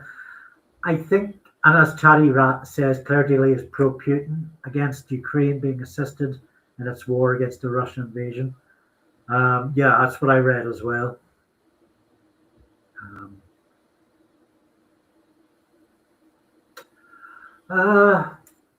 Yeah, so Elron writes character assassinated by Labour. This is or Labour. This is Dennis Skinner. Skinner got backstabbed by his own constituents. A bit of a shame that. I've got a few more names on my list. Just about Carry on. three.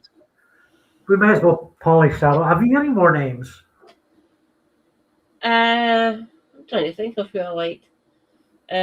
Stephen Flynn, obviously, and Mary, but she left. She said that the toxicity down there was unbelievable, so she had to get out, and I didn't blame her because it would be toxic as fuck in the House of Commons or in the Palace of Westminster in general. She was doing a speaking gig here in Belfast a couple of weeks ago, and I missed it. Was she? I didn't know that. But she, judging by her, I think her Facebook pics, she had a great time here. Cool. I'm sure she was much loved. I have Zach Polanski. This one, and Polanski. Oh, we haven't mentioned Caroline yet. No. What do we call the striker? Nick, who like the last couple of years was appearing on all the press rounds. He was very sort of outspoken, but very clear, and was able to screw the press at their own game. The real transport. Mick Lynch. Mick Lynch, yeah. Polanski is a sort of Mick Lynch kind of energy. He kind of knows the game that they're trying to play, and sort of will take them on head on and be quite. He's a really good communicator. And actually, I think Polanski. Well, certainly they're on the same page in both being able to take press attacks on them and turn those inside out. It's kind of a keto thing. Keto, in my layman's understanding, takes negative energy, directs it towards you, and redirects it into positive energy. And so Lynch and Polanski are both very good at using the energy of attacks on them to turn those against people. So yeah, Polanski's just a joy to watch. It just comes across as just a really nice guy you'd love to spend some time with. And if you've not checked it out, our Katie and I's mentor, No Justice, MTG, appeared on Zach Polanski's podcast a few months back as his guest to talk about digital social media, politics. So No Justice MTG is always entertaining. One of the brightest people in politics, full stop, in the UK. So do check it out. I'm seeing another few great names come up in chat here. Katie, did you want to add to that on Zach before we move away from him? The way he angered Ed Balls the other day, I just thought that was class. I could see the steam coming out of Ed's ears. Just fucking. Are you accusing me of being a politician? I mean, I saw a little hesitation when Zach answered that, and I'm thinking he was stifling his want to just start laughing. Yeah. Huh. You all right, Katie? Yeah. I'm just reading one of the comments. Scott's dog said the algorithm's been a bit weird recently. Scott's dog. It's been odd, to say the least. There's not much we can do about it. Yeah, I've been getting comments all out of order.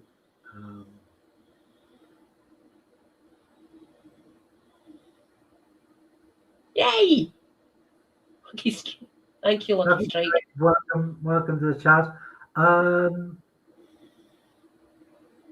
Okay, Jacqueline Jackie says, have you mentioned Caroline Lucas yet? And we have not. And Caroline Lucas is fucking gorgeous.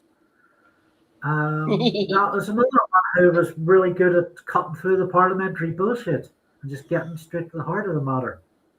She was really good, yeah. She took over from she got the person who took over her seat is Shan Berry, who I have a lot of time for, and obviously our tiny green queen, Carla Denyer. She's on my top list as well. Love Carla. She's an engineer, so praise be.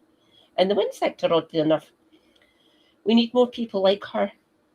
She came up on the She's been broadcast awesome. expenses list a few times.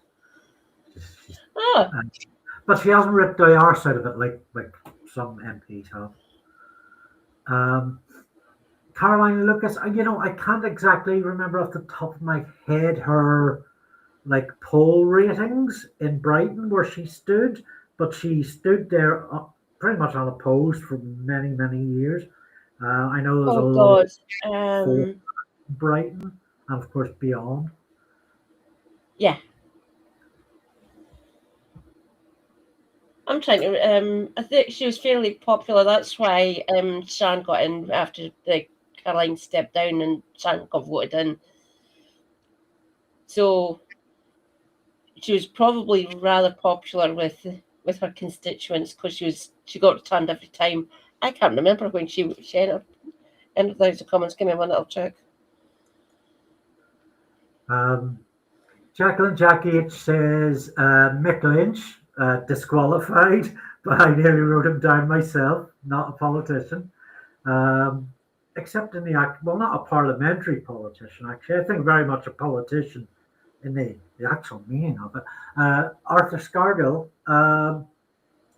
Yeah, Scargill's one I'm not really old enough, or at least old enough in politics to be around.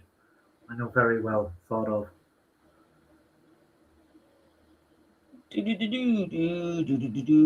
Election results. Shan Berry. Fucking hell. That's a fairly good majority. Are you fucking kidding me? 70% turnout. Brighton Pavilion. I love yous.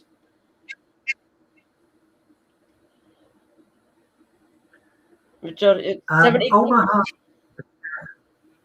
Omaha says ITV were putting Zach interview on YouTube as a win. The whole world had seen it and was posting their own stuff, laughing at the disaster for balls.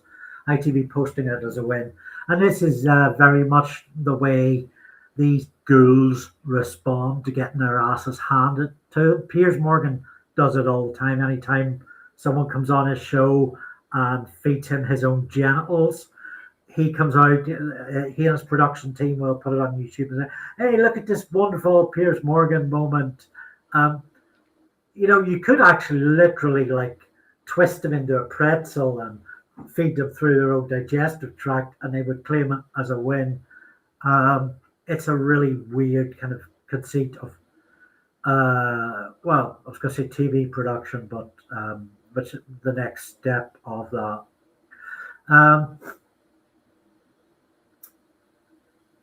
I haven't really been following the fallout regarding Polanski this week, which seems to be the first time he's actually been knocked off his tracks. But it seems so. My understanding of it is Polanski objected to the man who stabbed two Jews in London. Police tasered that person. 2 or 3 police tasered that person, then kicked him repeatedly in the head. Polanski objected to that, rightfully so. When you've tasered somebody, you don't need to kick them repeatedly in the head while your colleague is repeatedly kicking them in the head. Of course, this objection to brutal human rights travesty becomes endorsing the stabbing of Jews. It becomes Zach Polanski is an anti-Semite, which is just such utter bullshit because the media, it suits them to recognize only 2 stories and always on the story that they choose to be on. So I think that spurred the London Met police chief to call out Polanski, for Starmer to call out Polanski, and Polanski has made an apology. That's my understanding of it.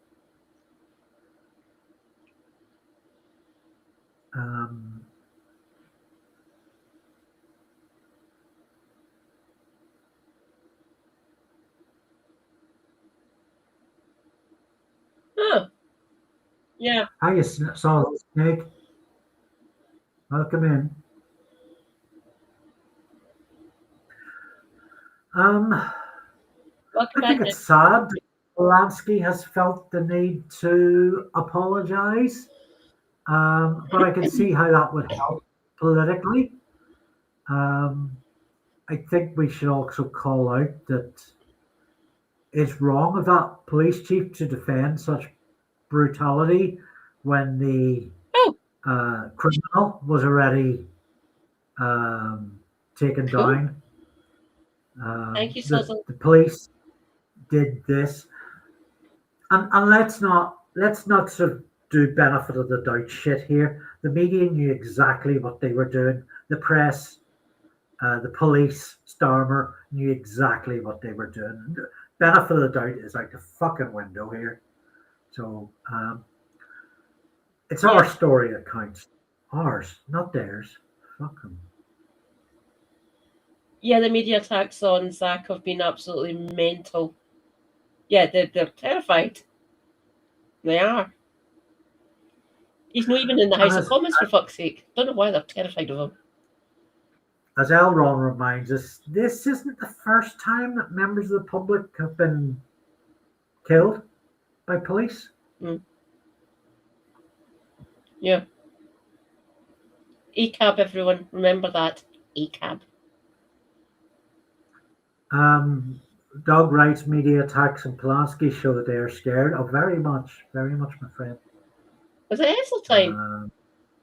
I thought it was maybe I've got him confused because I thought Blackford done that. Skinner. Who picked?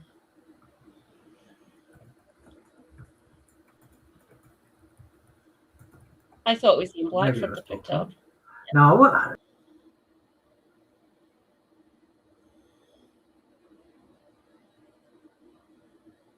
Oh.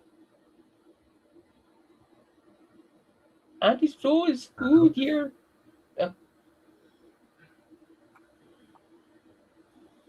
I'm coming back. You run one simple Google search, Turbine, everything goes bricky. Yeah. Oh dear.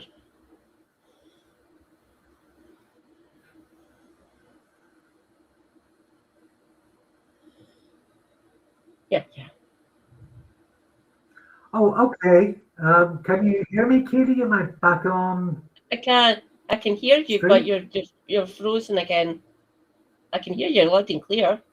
So actually, Scribby's right. It was Heseltine. I didn't realise that. Oh. You're not allowed to do that. You get booted for it. Oh, right. That's Hopefully my camera will of catch up in a minute. So I suspect Chatty might be right that it was Dennis Skinner, but I'm also sure. Oh, you. Okay, let's see. I had some technical Lefty problems here. Hello. What? Fucking hell. Thanks, Elron, for that one. Go out and come back. Be back in a minute.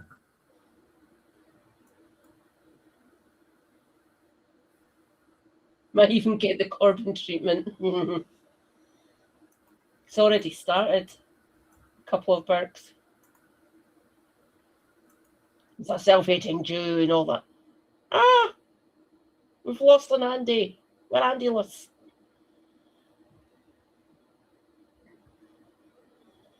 Yeah, he was forced to do that prosecution. I remember that.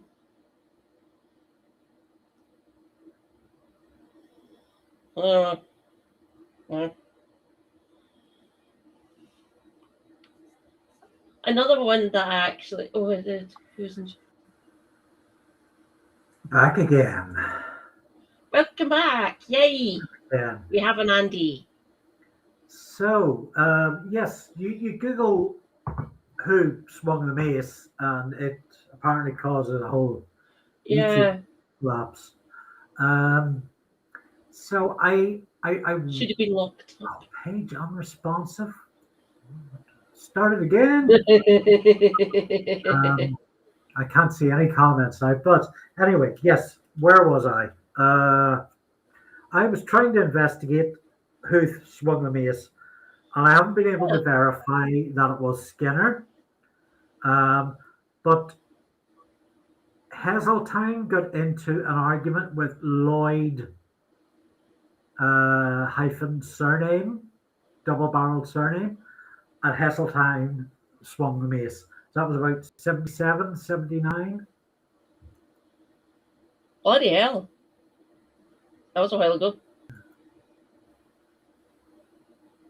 He was the first one to metaphorically stab her in the front. He thought he was going to take over once they got rid of her. But no, the someone came from behind, which was Major. He was Chancellor for her, remember everyone. But Heseltine really thought he was going to become Prime Minister after, party leader after they got rid of her. Sorry, Heseltine, better luck next time. Still a Tory at the end of the day. Welcome back. Can I have a Twix, please? I think the comment might even get the Corbyn treatment. Is probably related to Polanski. Yeah. As you previously, we're all anti-Semites now. Yeah. It did makes indeed. me so fucking furious, that thing. I look through my Facebook, and not one person is talking about these hyperinflated anti-Semite allegations. It makes me. I mean, the Mandelson thing, the Mandelson ambassador thing, is fucking small peas compared to the Labour Together anti-Semitic problem. I mean, that Starmer and half the cabinet should be fucking down because of that. I don't trust anyone on that front bench at all, any of them. And if Labour do get a kicking next week, and he has to step down, like, he's untenable as it is just now. But if they get the kicking and he steps aside, I don't want any of them to be Prime Minister or party leader. I don't trust any of the bastards. Yes, and that includes you too, Angela. Thank you. Rena, not Eagle.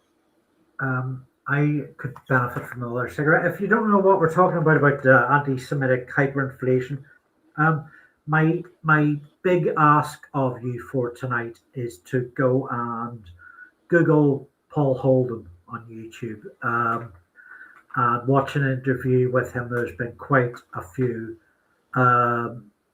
You want one talking about his book, The Fraud, Paul Holden, The Fraud.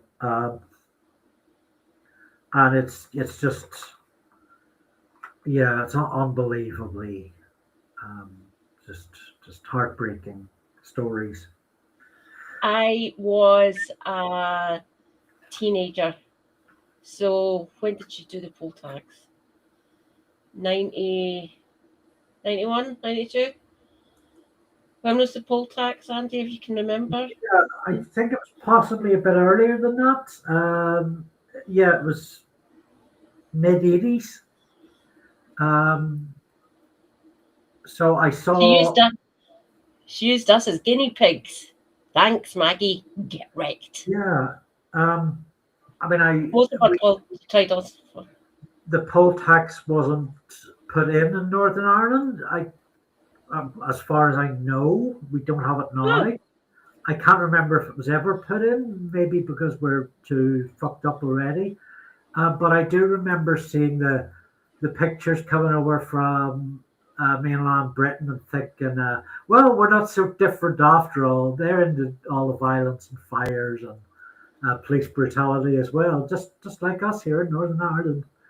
Right, Ron.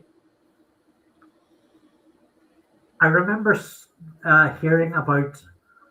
89. I remember hearing about some of the stuff. Was it Orgreave, or was it a mining thing where the BBC had? Orgreave is when they basically running battle against the mounted on horse, the police. So yeah, they basically went after the strikers, the striking miners essentially, and they were some of them were mounted on horseback. And the BBC So that was fun. manipulated the footage of Orgreave to make it look like They did, yes. The strikers through the first were the most aggressive. It's a bit like that. It's a bit like that Bill Hicks sketch about the police beating on a black man, and they rewound the footage so it looked like the black man shooting batons at them. Chatty there saying the poll tax was not introduced in Northern Ireland.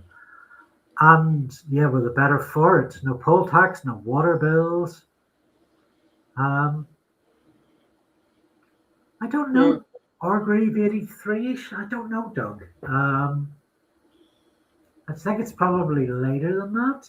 But I'm not Googling it because my whole internet almost died last time I did that. I'll check. I'm just going to go back to the window.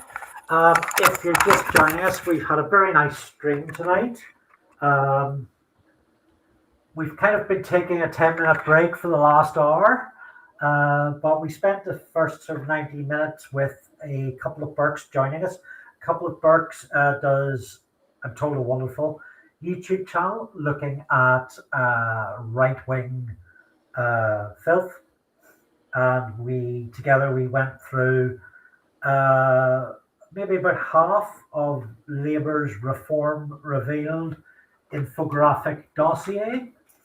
And then we thought so that was very good. And then we're just taking some time out to talk about politicians we love. And we're going to go back in. I think the plan was to go back into the Reform Revealed document. What's it, Jacqueline? Yeah. What's Jacqueline? 84 for Orgreave.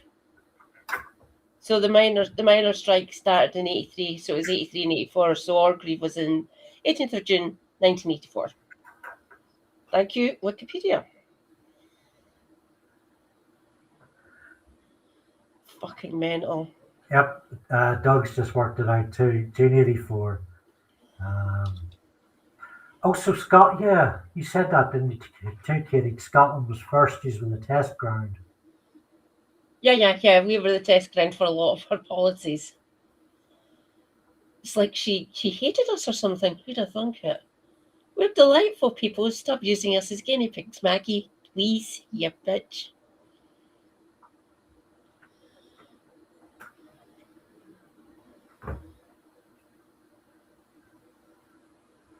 Orgreave had to rewrote the... Whoa.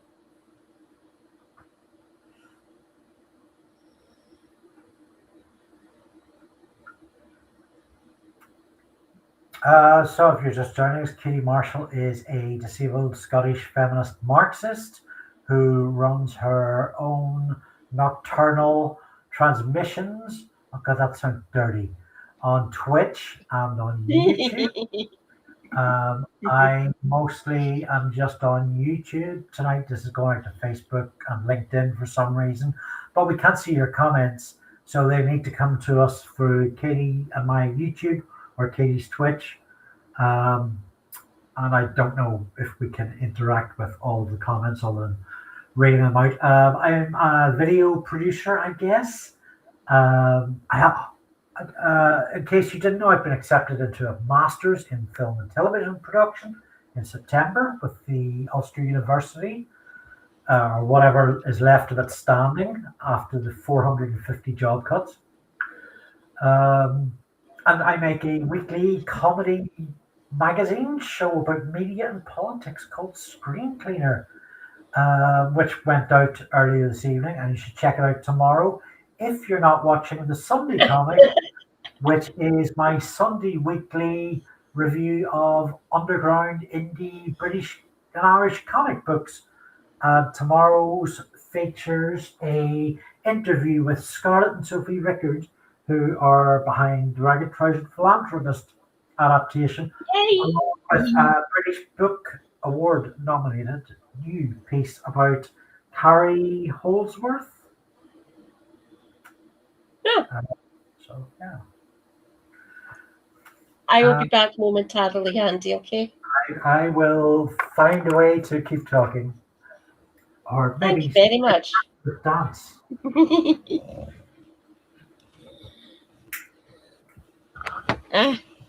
Stuck. Go.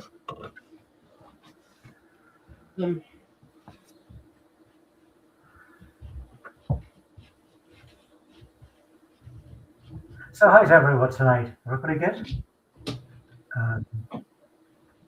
I can there's some comments on stream. Let's see. We're good to play about with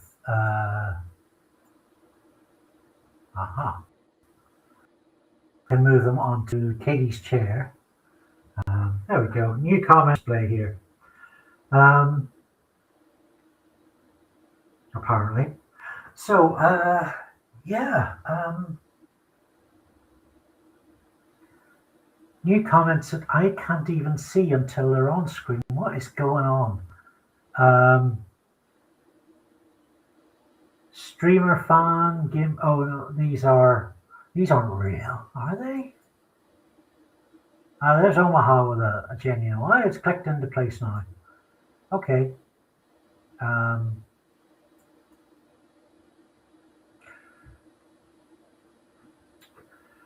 So yeah. So next week's Screen Cleaner will be the last one. I've already started assembling material from it because being that it comes out on the Saturday just after the election results are announced, I'll be doing a lot of last minute production for it. So there will be some pre-produced stuff, the news and brief, I've got a feature on Holy Trinity Brompton. So, and I've got a feature on the 30th anniversary of socio-anthropological sci-fi show Farscape, which is fucking dog's balls. Holy Trinity Brompton. So, what that is a collection of 6 elitist churches in London. Think multimedia, young generation, big plasma screens everywhere, rock concerts, that whole new Christianity thing. And why they are significant, well, there's a couple of reasons, but they're pretty much the main funder is Paul Marshall, the billionaire who owns GB News. And the second big significance is Marshall is also funding Holy Trinity Brompton's, I think it's called Revitalize. So this is a project that sees a mass rollout of new churches across England, Wales, and Scotland. And there are already about 400 of these churches. They plan to have these churches in every town, every village. So I think it would certainly be something we should sort of keep an eye on. I don't know how afraid we should be. Certainly, there's an opportunity for mischief. If you do happen to be leaving us shortly to get up in the morning, I would like to find Holy Trinity Brompton's YouTube live stream. Go in there and ask a few questions about Paul Marshall for us, would you? I would like to be up in time for that. We shall see.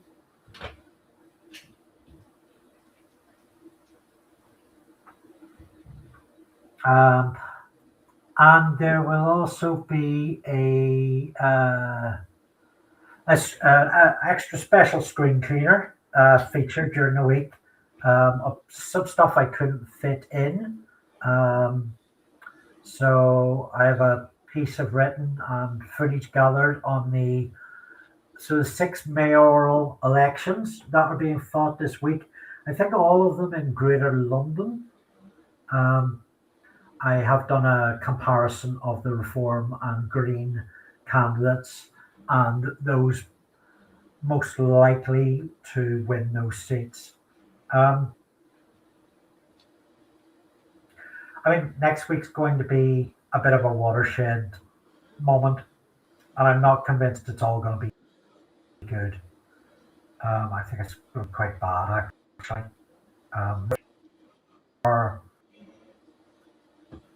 taking the most votes, they run a lot of councils, which means for a few years things are going to be really shit on a council level. I think they're going to be shittier than they have been under Labour and the Conservatives and the Liberals. So yes, Greens are going to make decent gains, and for those areas, things are going to be looking a lot better. But I mean, what I find my studies is pretty much as you would guess. It's the Green candidates, nurses, doctors, community workers, and activists and volunteers. Whereas in Reform's candidates, they're racists, hedge fund managers, neo-Nazis, stockbrokers. It really is a very kind of, the stereotype is pretty much what we are going to see. I am seeing Omaha's questions come up over Katie's face, but I'm not seeing them on the side chat. How unusual.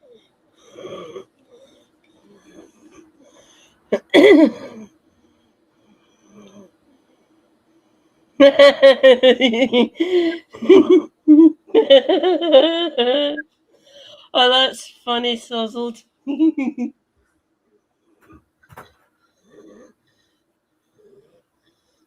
I see Jacqueline. Jacqueline thanks Sozzled for the sub. Oh, Jacqueline's away out. Good night, Jacqueline. Sleep well, rest and restore. Excuse me. Does Jacqueline have a Twitch channel or a YouTube channel? I'm not sure.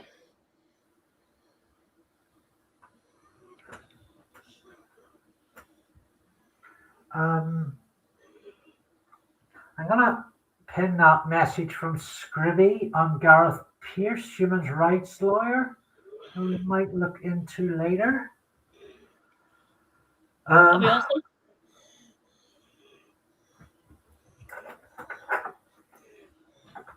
Oh. Ah. Okay. Oh. Are we ready?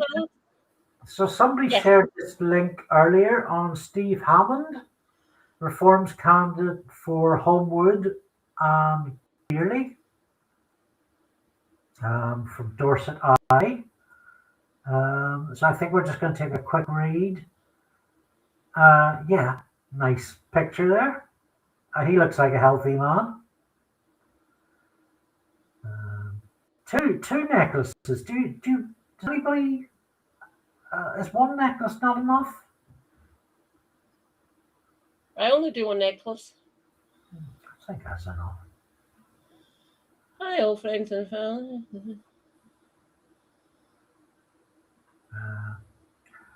Hi, all friends and family. Just a quick note to inform you that I am now running for councillor with the Reform UK party at the Homewood and Beerley ward in Bradford district. We will be out and about in the ward very soon, and looking to get Labour out of the Bradford Council so we can start putting the good. If you're in the ward, please look out for us. Have you been putting in the good, Katie? Yeah, you got to start putting in the. You got to start putting the good. Yes. Yeah, Brilliant. everybody start putting the good. He can word well, can't he? Well, word he does. What is that strange foreign language? If you're in the ward, please look out for us. We will be only too glad to listen to any problems and try to solve them the best we can. I will be in touch with more. Okay. Yeah. Oh.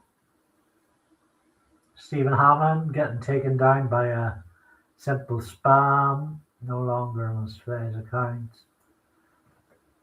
And Derek Bullock, who we looked at earlier. We looked at earlier. Let's see.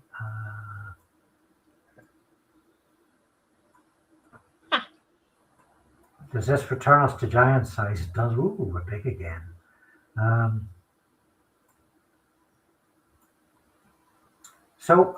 Yes, Labour put out this, what they call a dossier. It's pretty much just an infographic that says all the stuff Navarra Media, Politics Joe, and everybody else reported on, but they've just created it in one place as an infographic, which is fair enough, I think. Oh, so this is a full PDF treatment. You can get this at, I think it's Reform Revealed or something like that. This is a party political broadcast by the Conservative Party.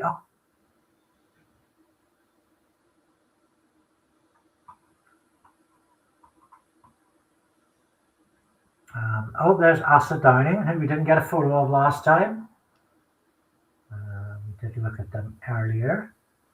Some nice graphic design work by Labour here.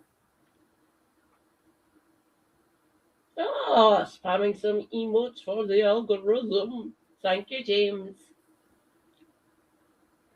Much appreciated. And more.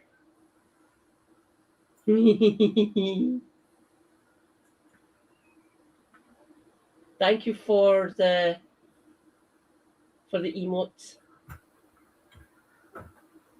That'll help with the algorithm for me. And I expect. Thank you for that, James. Much appreciated. So Holly Drafahel, posting here as what the fucking hell? This is a very sort of American style of being a dickhead, of sort of involved with schools and accusing them all of all kind of nonsense. What the hell? I'm not sure why her name is Holly Smith. Is it because Holly Drafahel sounds a bit foreign? A bit of self-shame going on there, maybe, Holly. There was a drone at the primary school, so it's possibly a Turkish drone.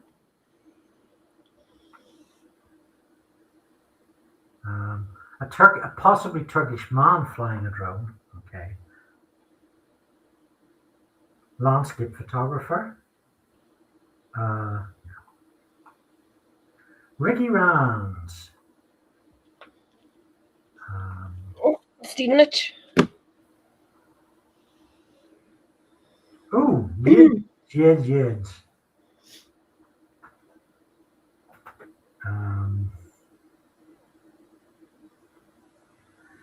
Yeah. Okay. I was talking to my good friend Keith Starmer earlier. Apparently, anti-Semitism is bad, and it's really a bad time to be an anti-Semite. How come we haven't heard of Ricky Rands?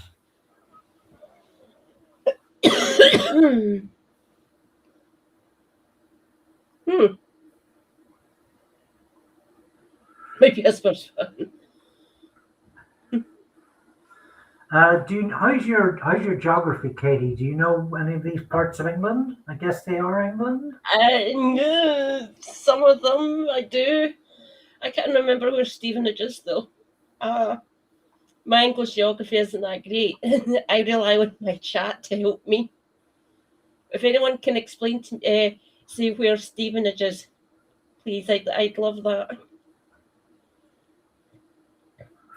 There we go. I know where Peterborough is. Oh, and Leeds, yeah.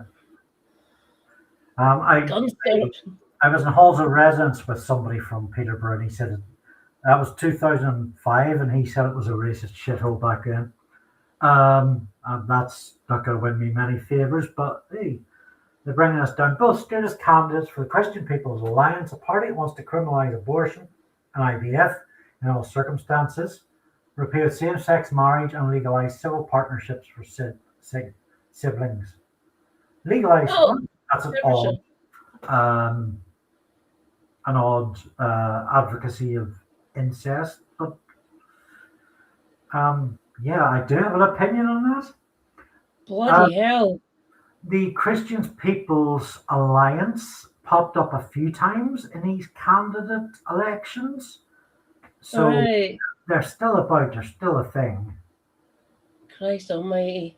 Criminalise abortion and IVF, what the fuck? In all circumstances, repeal same-sex marriage and legalise civil partnerships for siblings. So he has a problem with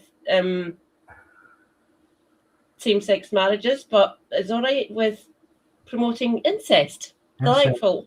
So the detail goes into that a bit more and says that this is so that inheritance and property can be passed between them, and they can be named next of kin. I think there's no problem with naming a sibling next of kin. I think that's side I have. The adapt legal concept of civil partners that can sort further in details, including finding a more appropriate name for this kind of we will oppose all attempts to redefine the meaning of marriage and will repeal those laws which have already attempted to do this. As is normal in British politics, we will not, however, make those laws retrospective. So like they're not doing it, they're not going to delegitimise my sister's marriage. That's very big of them, isn't it? It's very kind, yes. It's compassion. Abortion violates the dignity and integrity of women. Only when you make it a point to stand outside abortion centres, like a bunch of dicks. Yeah. Okay, who's next on the shit list? Oh yeah, Evil Owen Jones. Let's Evil Owen Jones. Scroll past Evil Owen Jones. We did him earlier. David Booth. Croydon. Not going to do too well in these elections, is my understanding. Oh, fuck. COVID pandemic, staged event. Yeah. It was. Staged event that was designed by powerful forces to control the population. What? You want me? With actors, no doubt. Yeah. It is increasingly clear that the so-called COVID-19 pandemic was a staged event designed to profound changes desired by powerful forces at the expense of majority populations around the world. Yeah, if you happen to be in on the COVID plot, well done on pulling off a successful, what was that, like a performance art piece? Yeah. What do I call it? Like those sort of stealth mobs. We got plenty of good Instagram posts out of it. Mm-hmm. That's the James Lex Luthor, who works for the Mekon, and haunts Grant Morrison in his dreams. Oh yes, this is a salt the earth where the NHS stood. Right. Okay. Abby Golliker. What a name. Hanging fruit, that one. Yay, no Justice Raid. Welcome, Whoa, Raiders. holy Thank you, shit. thank you. Ooh, it's a high point of my, one of the high points of my week. Hi, Tom. Always a pleasure to have Hi, Sly Lotus. Raiders in the Thank room. you for the raid. Hi, everyone. You have reached Katie and Andy. Thank you. Thank you for coming in. Okay, Abby Golliker. Abby Golliker.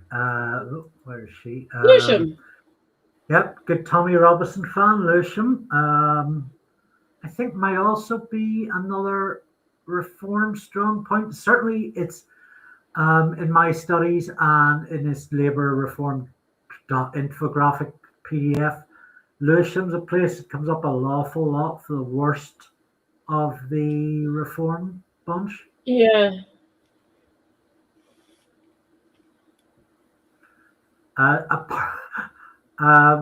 Abigail Golliker reposted Tommy Robinson when he said the BBC are now pushing anti-dog propaganda.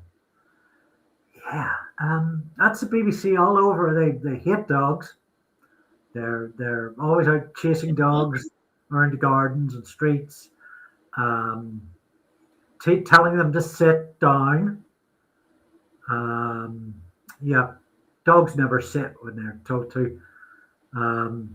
But how dare the BBC? It's She not looks like the Laura Trot of racism. the dogs to sit.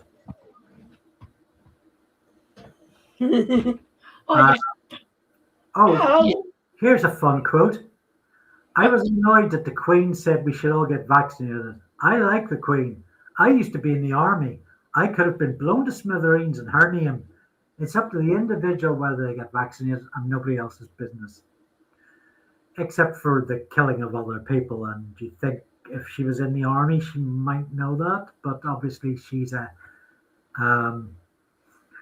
thick incest product. But that's okay because other members of Reform are now backing incest. So I'm sure she'll be looked after. Caroline, she came up earlier. Deeply disgusting creature.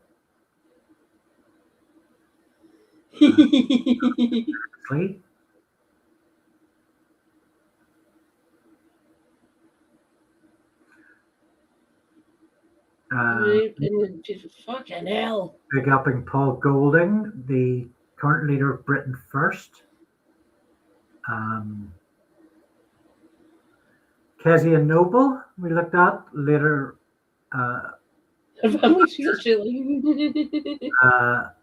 Got an audience with Dan Wooden. We see here in a moment. Oh. Who else? Lois McClatchy Miller. Okay, this is a new face. Westminster. Haha, she's lost that seat.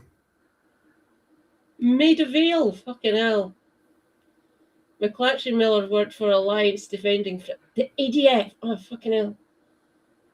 A Christian group known for its work in overturning abortion rights in the yeah, they're fucking lunatics. The Alliance Defending Freedom.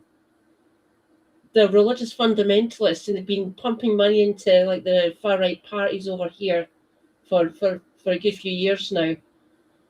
Oh, for Christ's sake. De-Yankification now. God damn it. And look, I'm fine with us taking some Yank stuff. Off the top of my head, I can't remember what. Some of it's music. There's some good music. But don't give us the shit Yank stuff, the fucking toxic gunk. Bloody hell.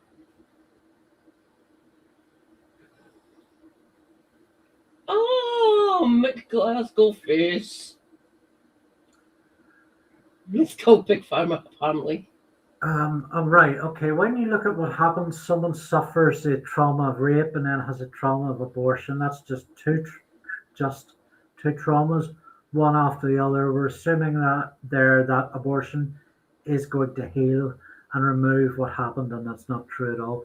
in cases of rape, keeping the child can be a really positive thing. What the fuck?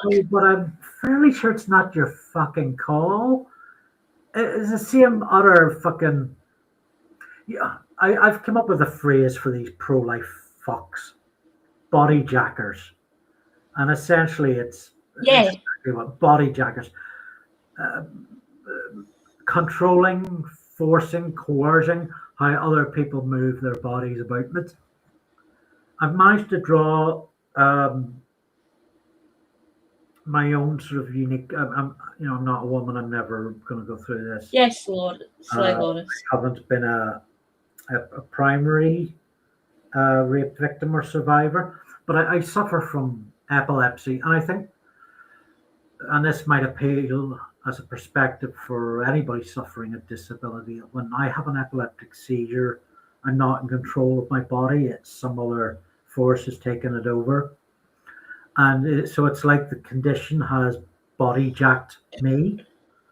And I feel that these I don't even the pro-life term isn't even accurate because I mean that's anti-life really, isn't it? To tell other to tell other people how to live, but to control how other people live. Yeah. No, and a lot of these people, the minute the child's born, they say, nope, that's your problem now. You have to raise this with very little money. We will not give you maternity cover, maternity leave, like any sane country would. So the minute the child is born, they don't advocate for pro-life. That's it. It's only when it's in the woman and in the mother. And if she had any Yeah, they're anti-choice. Correct, Tom. Yeah. If she had any real fucking understanding of what rape survivors go through, survivors of sexual abuse, she wouldn't come off and say stuff like that. So I think it's, I mean, for those survivors, they've already went and read the support resources, the survivor manuals, gone to the support forums. I think it's something we could all be doing. I've done a fair share, but I need to do more. So there are some great resources around that we all need to be clued in on. Rape Survivors Network, pandies.org is a phenomenally good one that has a lot of resources for women, but also male survivors, and has forums for both male and female and trans people who've survived sexual abuse. Lois McClatchy Miller is just a back birth, really. Somebody with no. Aren't the DUP anti-abortion? Hi, Sly Loris. Yeah. Hi, Mark Duffy. Thomas Isaacs. Yeah. Yeah, they've backed. Yeah, you can't. They can't be advocating for that. As a daughter of a fucking midwife, Mum explained to us in graphic detail what exactly that would entail, and I've asked her about it recently, like a couple of months ago. Said, where are you on that? It's ghoulish doing that. The mother's dead, but hooking her up just so they could have the child is just monstrous. I don't know why these people advocate for it. Just no. And she's a family planning nurse as well. She was a family planning nurse as well, my mum. And she came up against these people as well in her work life. My mum doesn't hold back, let's put it that way. When she comes up against these sort of people, she literally yells at them, you're fucking monsters. Stop campaigning outside this. Stop protesting outside this health clinic. This is a place of healthcare. Fuck off, go away. What's the predatory bullies? Or I'll call the police and pick on go get her mum. Fucking sick shits. Of course, I mean, Northern Ireland are so far behind the times. Homosexuality was only decriminalised here in 1980. Abortions have only been decriminalised here because the DUP and Sinn Féin fucked things up so badly it led to Stormont collapsing for the longest time and power going back Your to mum says that. Westminster, who were able to decriminalise abortion on behalf of probably the majority of Northern Irish voters. One of the few good things the Boris Johnson government, I want to say, did for us. Yes, she did. Right, let's get off this. And I suspect this is probably completely a creationist. Probably. Okay, Angus Dalglish we looked at earlier. The COVID-19 Royal Family Cancer Vaccine nonsense from Sutton or Cheam. Oh, damn. Sharing Robert F. Kennedy Jr.'s advisor quoting. Oh, so Angus Dalglish is a oncologist? Yeah, that's terrifying. This man is a doctor and he's spreading that sort of message? What the fuck?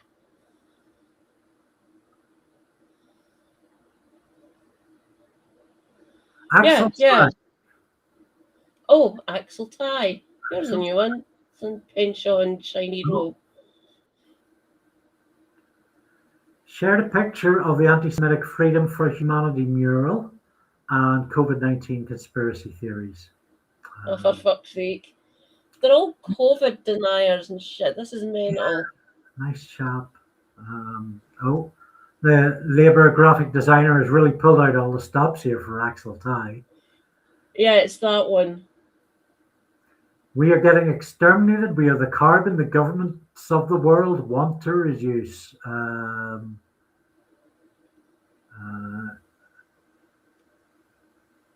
Do you remember when we treated viruses with vitamin C and plenty of rest instead of...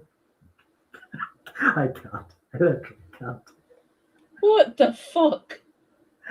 Oh dear. That was back in the dark ages before modern medicine, you lunatic. Now, look, you thought the Gollywog post might have been offensive. This is just, well, the Gollywog pictures. The post was offensive as fuck. But this, what is this fucking madness? Right, I'm going to try it again, Katie. Do you remember when we treated viruses with soup, vitamin C, and plenty of rest instead of communism? What the actual fuck? That's crazy. God almighty. Axel Ty. TIE Fighter, Axel Ty. Dun, dun, dun, dun, dun, dun, dun, dun, dun. Here's to all my friends going into 2024 with all their DNA intact. Cheers.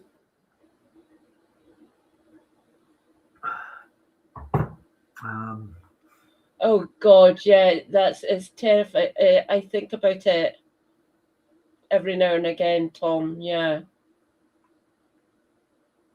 I'm scared.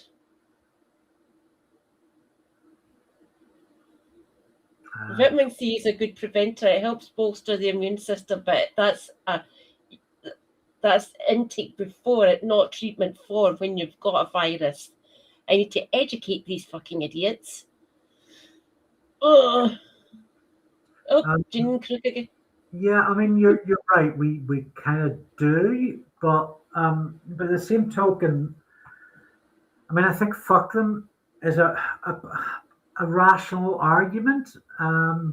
Like fuck the people that are on screen in this dossier, but yes, Tom. I think the best way to educate them is by looking at the flip side of it, looking through the the Green Party candidates, because the Greens, and not forgetting Plaid Cymru and the SNP and Alliance in Northern Ireland are our best hope. And every one of them. Oh, she's met Nigel. Nige. So I mean, many of these Green candidates, nurses, doctors, teachers, human rights lawyers, community workers, litter pickers. I don't think I saw one of them in among Manchester's list of 20 that was a stockbroker or a city trader. I think 1 out of 20 worked in management, and that was it for the management classes. Yeah. Oh my god! And look at the fucking fashion sense on that. That's fucking terrible. What is on there? Ugh. Yeah. Okay, Sharon Barker. The page that way. Tameside. That's Manchester. The fuck? Tommy Robinson deserved a knighthood. Right. What? No, he fucking doesn't. Yeah, well, that's going to happen, isn't it? No, he fucking doesn't. Tommy Robinson. These people are mental. Yeah, there's something not quite right there. So actually, that's a bit of a miscount because, oh no. Well, she certainly reposted a Reform UK post that says Tommy Robinson deserves a knighthood, but she could well have created it as well.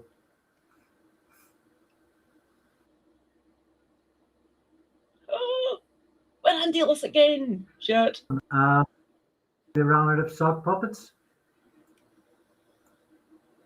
So, yes, Sir Tommy, pull the other one. Oh, Derek Bullock. Derek Bullock. Oh yes. Call for people of Pakistani heritage to be shot. Oh, you've moved over to YouTube. Welcome to YouTube, Omaha. I know what it's like. Yeah. Some lovely patriots over there. Yep.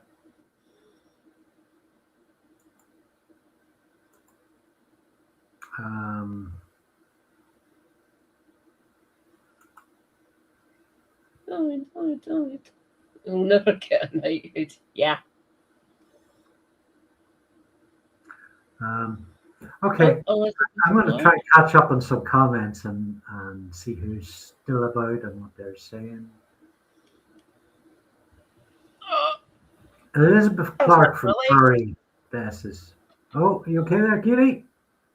I'm needing to stretch my legs out. They're really quite stiff. No, I'm still here. Get up and have a walk about if you need to. Right, give me a minute. I think I might just need to massage my knee a bit.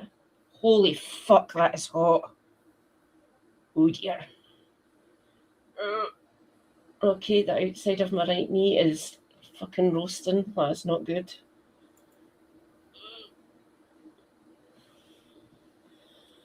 Right.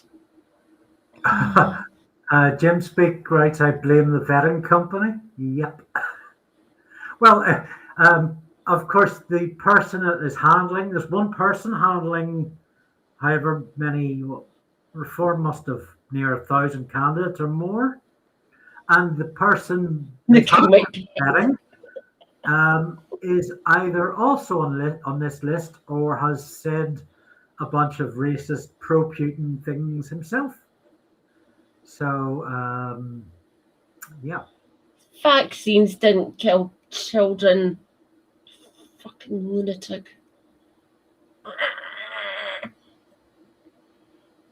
I don't want any of these people in any sort of position of power, be that at council level or at Westminster level or up here.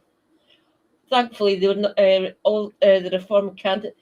I still think it's mental that they've put candidates in all 73 constituencies. I hope they lose all their deposits. I really fucking do. I don't know why they put one here.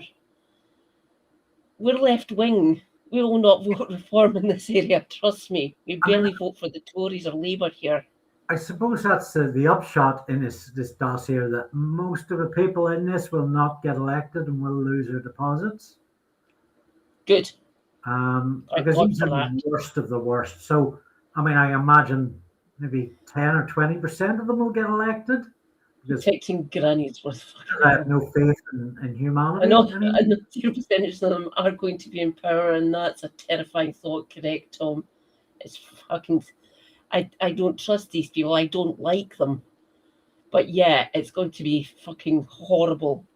I'll keep on saying this. If he gets into number 10 at the next general election, I'm going to be in queue and buying a shovel and digging the trench myself. Can you hear me, Nigel? I don't want you to be Prime Minister. I don't trust you, you bastard.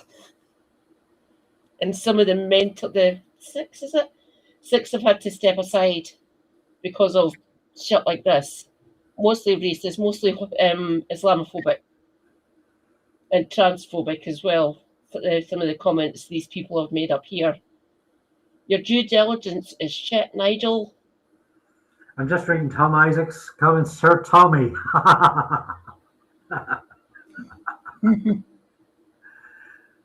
That's mad, isn't it, Sir Tommy? Fucking hell. It would have to be his actual name, which is Stephen Yaxley Lennon.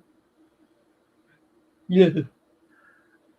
I definitely think the answer to changing the balance is probably highlighting how different the Greens are and Plaid Cymru and the SNP. So if you look at it like this, the media narrative at the moment is pretty much controlled by Reform and Reform adjacent Labour and Tories. Shake hands with the poor. And you throw in a bit of Zach Polanski.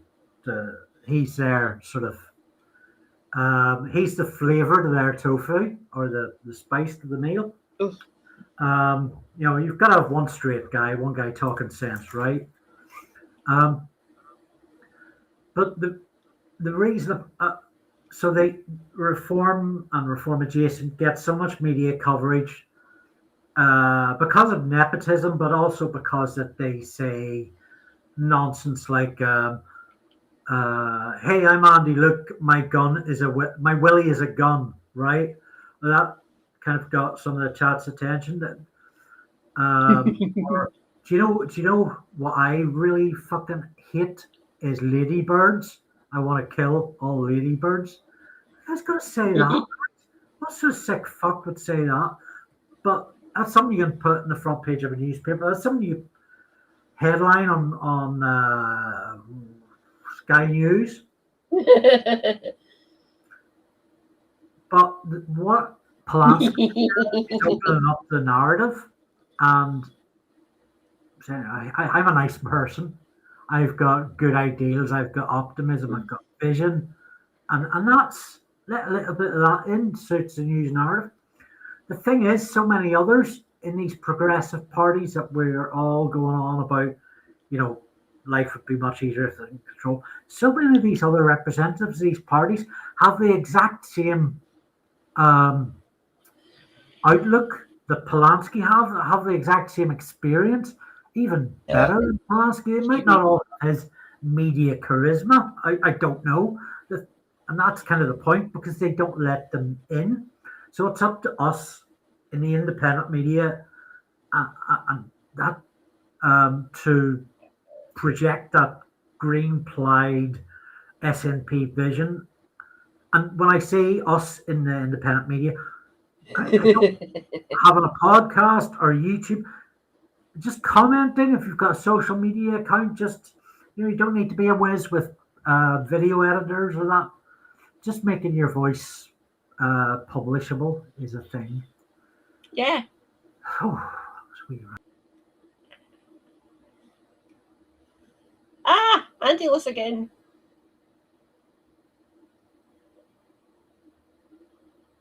I don't think Zach Polanski is particularly straight. Are you a comedian, Tom?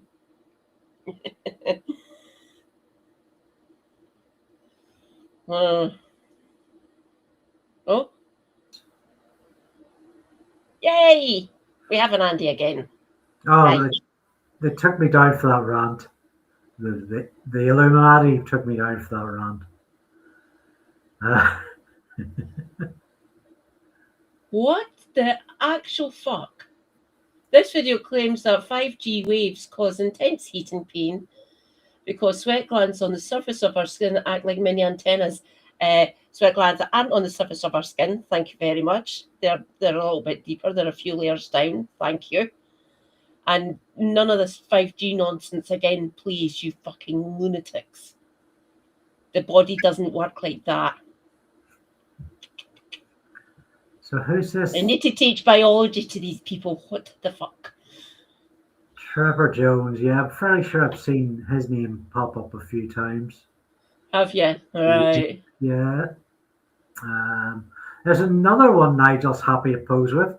So you don't need to go through cameo. You just need to be a massive prick and wear a Blackburn with Darwin, Blackburn Southeast.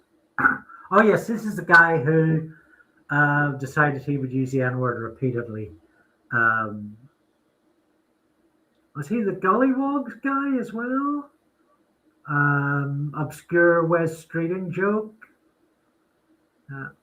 Jay Cooper. Yep, we covered him earlier.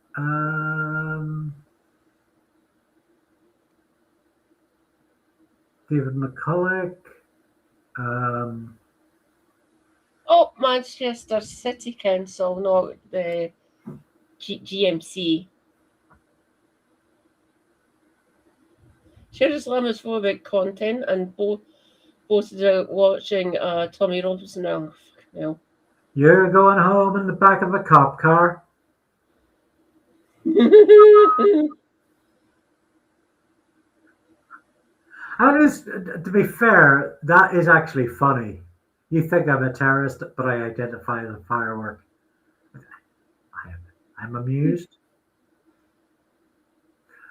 Yeah, I'm not quite sure what made him spell rally the way he's done, like a rally bike. Yeah, or Sir Walter Raleigh. Sir Walter Raleigh. Does Tommy Robinson identify as Sir Walter Raleigh or a rally bike? Who cares? He's a scumfuck. Mark Ormsby. I'm just going to zoom past him because he's. Neil Lawrence Miney. Quite a few. Oh, fucking hell, an anti-vaxxer, for Christ's sake. Yeah, this seems to be a bit of a trend, doesn't it? I'm noticing that. I didn't think there were that many anti-vaxxers. Have they all just sort of decided they're going to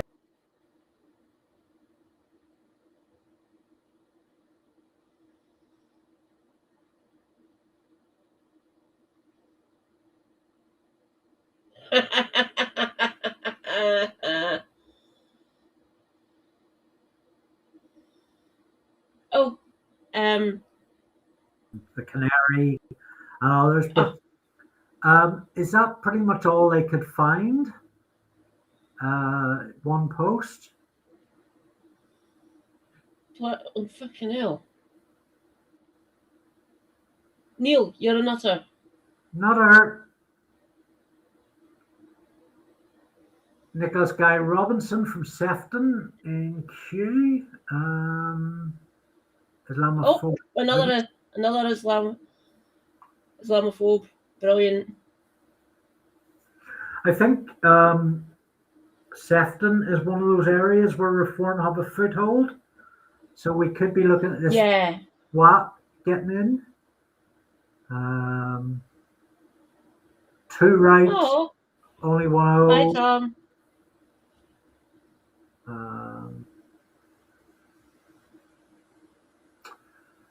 Yeah. On stay. Oh yeah, the Gollywog man. Yep. There we go. Yep. Perfectly beautiful Gollywogs repurposed for racist doings. Kate Michaela. Adder St. Mary's shared a video which claims the world is controlled by the Illuminati and the elite hunt children for sport and supports Tommy Robinson. That is What true. the fuck? The world is controlled by the Illuminati and the elite do hunt children for sport and support Tommy Robinson. I got a problem. Apart from the Illuminati bit, but the rest is public domain now, right? Yeah. I better check the comments to see if there's any pushback. Oh, Tommy's been set up. We are with you, mate. Stay strong. Yeah. Oh, fuck. I'm just going to scroll past that, man. I'm sorry.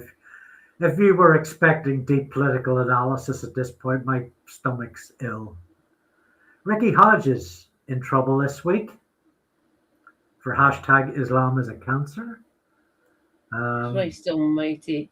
Shared a video which called for our Prime Minister to be shot and attended Tommy Robinson's far-right Unite the Kingdom. Oh, God. A bloody rally again.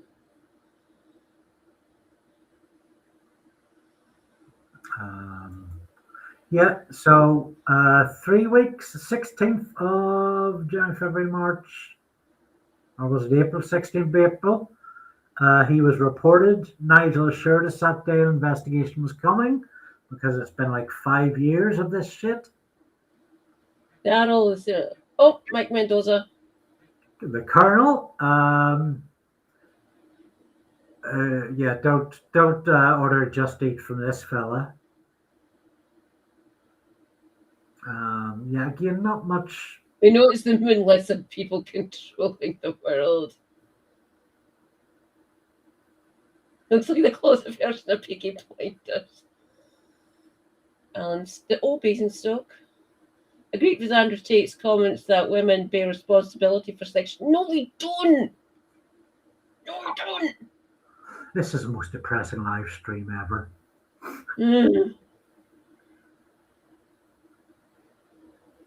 Oh, that's a Nigel Farage says Andrew Tate is an important voice for men. That's fucking ridiculous that wasn't pushed by the media more. I know Farage has distanced himself from Tate as he's done for Robinson, but yeah. The only reason Nigel Farage should be on television is for somebody to punch him repeatedly in the gut. I am not speaking metaphorically, I'm speaking literally. You can do something like unsubscribe to me or downvote my video if you disagree. I don't really care. You're not going to do that because you'll seem like really lovely. And I know because I've been in Katie's channel and No Justice's channel so much that I know what a really smart and supportive communities these are. It's so nice to have you here. We all have the best chatters. Myself and Kev and Helena. And they're amazing people and they help me, which is good. Thank you for your help, everyone.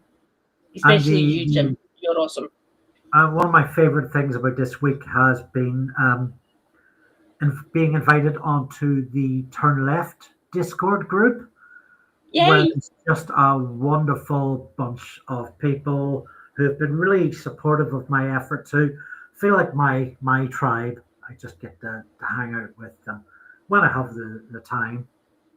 Yes. Really it's cool. It's brilliant having you the voice call. And it really is. It's cool having you there. You get to hear me rant a lot. I do miss my other community this week, My Left Eye. I was wondering when Lefty was going to do his PMQs brews, but I think he's been out on the. I understand he's been out on the protest filming activist work thing. Yes. Lefty's really quick. Lefty's good. Always busy. His streams are. Everyone go and follow My Left Eye. Yeah, My Left Eye UK. like, yes, as you expect, factual, friendly, also like wonderfully entertaining. I mean, Lefty has Kevin Logan level entertainment in his live He stream. does, yes. It's brilliant, isn't In fact, it? like, yeah, sometimes Kevin will get on the wrong track, on the wrong topic, and it's just like maybe it's too much reform, is what it is, or oh, it's you know what it is, it's Bowler Hat Man. When Kevin gets started on a Bowler Hat Man stream, I think he starts with the best of intentions, and he's very good at dismantling the weird sort of child man. But it just it has a tendency to drag Kev down with it. Kev, we love you, man. You're the best, but just be careful. Wear gloves. Wear a hazmat when dealing with Bowler Hat Man. All right, so we're just going through Labour's reform dossier, which is 55 pages long. I believe it's 45 of these morons it names. Said he was convinced we were being played by COVID and attended. So there's another one that's attended Tommy Robinson rally. Fucking hell. I mean, I'm satisfied at this point that the DUP are pretty small C conservative compared to this bunch. The DUP look pretty normal at this point. Yeah.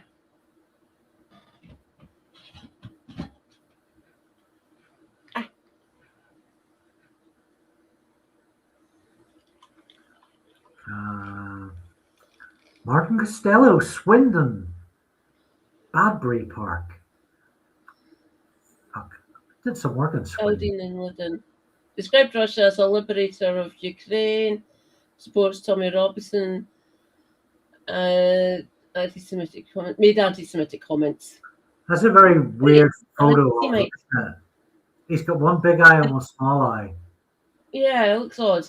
That's not a wink or anything. It's just mixed mitosis, probably.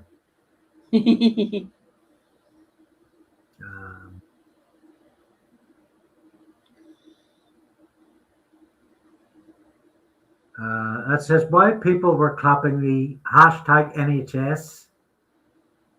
I guess this is a Labour designer has made it yellow, so it's kind of hard to read. They were killing people with midazolam. Midazolam, it's narcoleptic. It's used to knock people out. It's used for pain management, and it's shit. I've forgotten. It's used in surgery. It used to be prescribed, but they've stopped it. They've taken away that classification of it, and it's used in shit anesthetic. It's used to knock people out, essentially. So no. Incorrect. Not giving people midazolam unless they're getting surgery done. Fucking idiot. Jim Speak makes just a slight tangent here. Jim Speak makes a good comment, which is important to you, Katie. Anybody thinking of streaming and such and so forth. Yeah.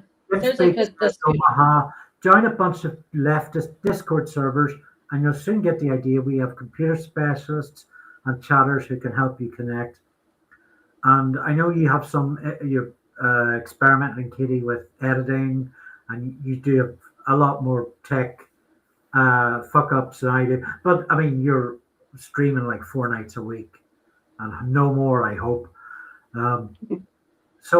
But yeah, it's been something I spoke with passion about the turn left community, and I've been wondering where Screen Cleaner's future lies.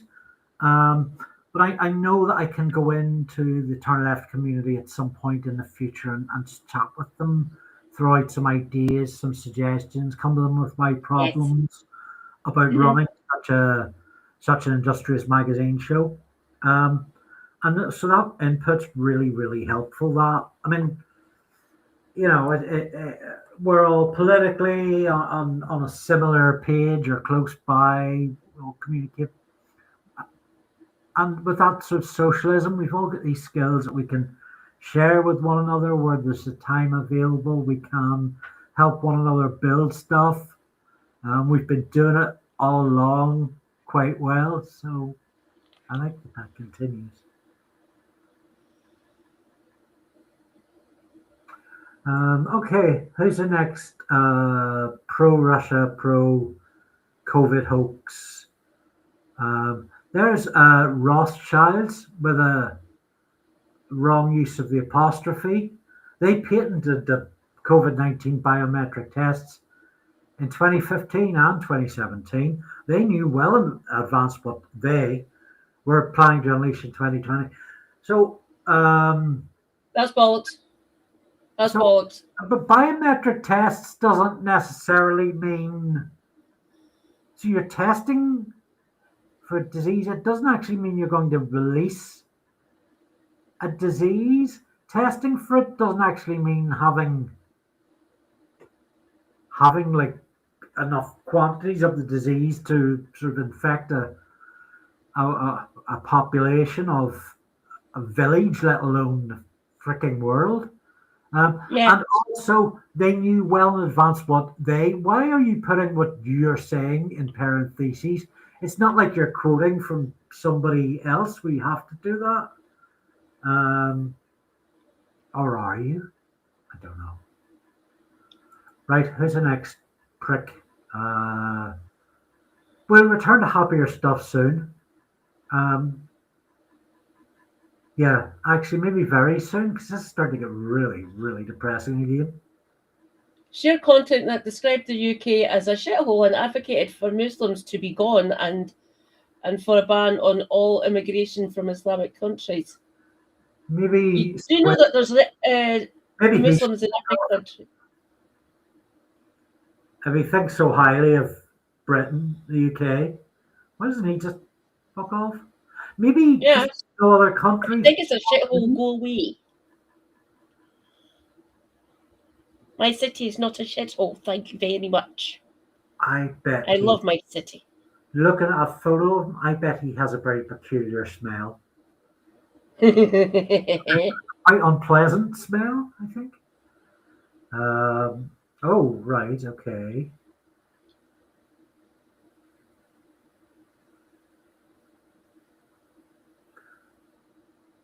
Oh, well, I don't think he'll be elected in Swindon with that sort of press. oh, by the way, Andy, Swindon is where Sargon of Akkad or Carl Benjamin's from. Right. So I missed out on the whole Sargon of Akkad thing, but I did encounter. Oh, he's still going. He's still going. He's still got his YouTube. Raptor reacts to his videos every now and again if he does anything stupid. Clapworthy, what a name! Yeah, there was at least one Reform candidate standing that has shared a lot of Sargon stuff. Emma Clapworthy, standing in Wales. Penny Blunt. The COVID-19 royal family conspiracy theory. This seems a bit odd to me. We've seen it a dozen times now. What do you make of it? Why are they all COVID-19 conspiracists? This is mad. And what does she mean? The COVID conspiracy and the royal family as one sort of joint conspiracy. Yeah. Very, very weird. Very odd. Yeah. Seriously, I hope she doesn't win. Did you win? Oh, my timeline started. Oh, yeah. It was Liz Truss killed the Queen. So the Queen survived COVID. She survived COVID, but Liz Truss killed her. Come out and make statements at the time of COVID. I can't quite remember. Oh, I got the impression she was fairly quiet. she was, yeah. Thing. He smells of cordite and terror. Good one, Jim.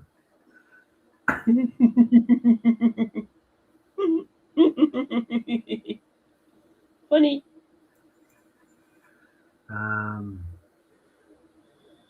Fossil claim people cannot catch a virus, and to advance their argument reference, the Rothschilds, a Jewish banking family, often used in anti-Semitic comments. Correct. Now, if I They had do use- Kevin or Lefty's skills, I would have like a Rothschild soundboard. Yeah. Another Rothschild thing.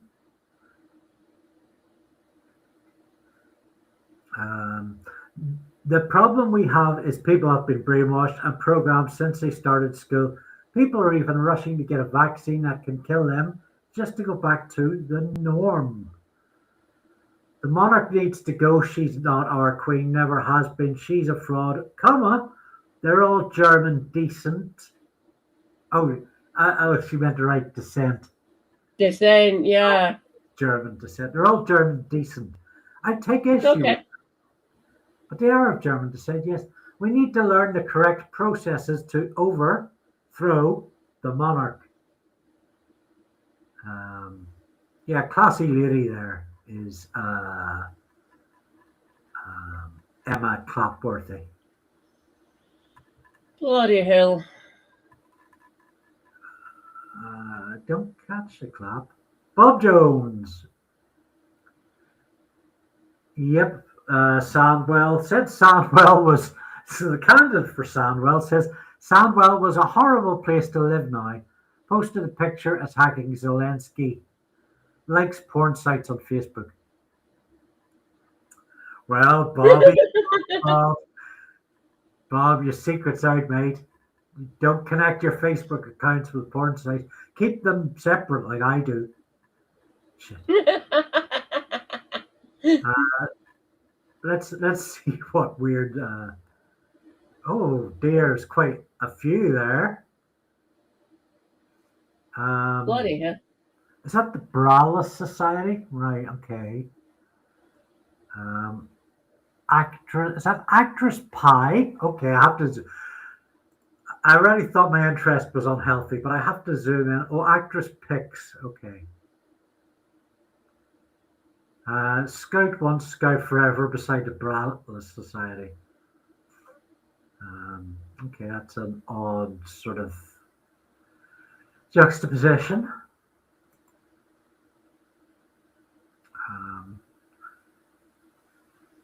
Is Zelensky in a bath of a bath and toilet made of gold coins and gold bars?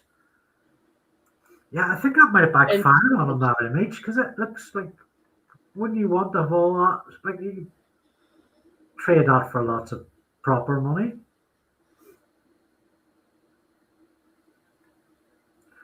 Those still supporting he must be fully vaccinated and boosted up to the eyeballs, I'd say.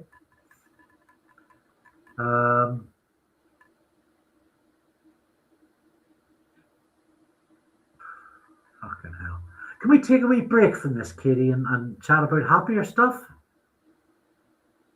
Yeah, what's the revelation? What can you read it out to me? Then we can move on. Yeah. Share Jonathan James Fox also of Sandwell. They must have got vaccinated around there. There's something going about. Shared Enoch Pyle statements and posted that people who eat bacon are less likely to blow themselves up. An Islamophobe. Oh, Enoch Pyle was right.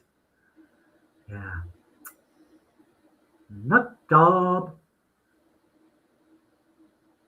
Bloody hell. No, he wasn't right. He got booted out of his party for doing that, by the way.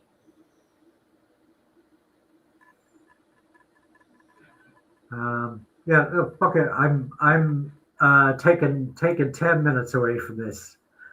Yes. So what we decided earlier was Well, we'd like some eye bleach. So if you'd like to post us like cat photos or something, we decided we'd pick out. I see Restream still hasn't reset. Can we maximize? What happened then? Oh shit! I've lost all our cams now. Open. We decided we'd do. Well, you tell them what we decided we'd do, Katie, and I'm going to leave the chat and come back in and see if it sorts our cameras out. Okay. Oh. Ah! I have been biggened. American meme with that bacon. Yeah. Yeah, these people are fucking awful. Oh. Yay! We have an Andy. Oh. You frozen? Excuse me. Ah, there we go. It's a bit like when the doctor regenerates.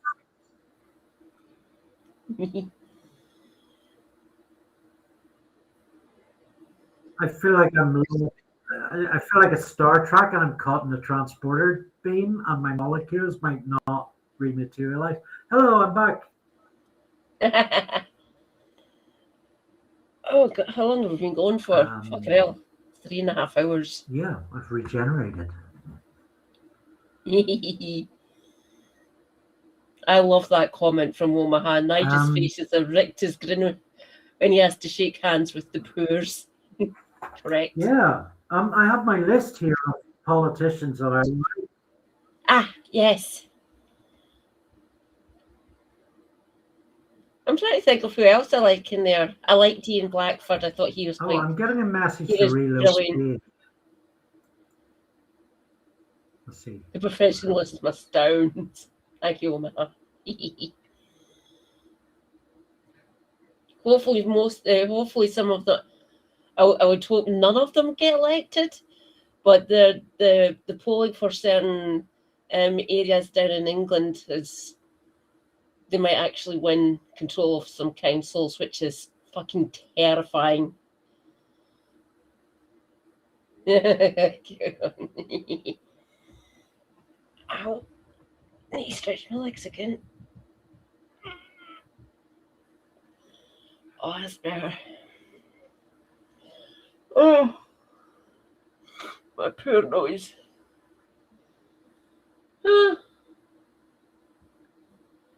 I can't think of who else I like. I seem to be having more loading problems. Can you hear or see me, Katie? Yeah, I can hear and see you. Hi.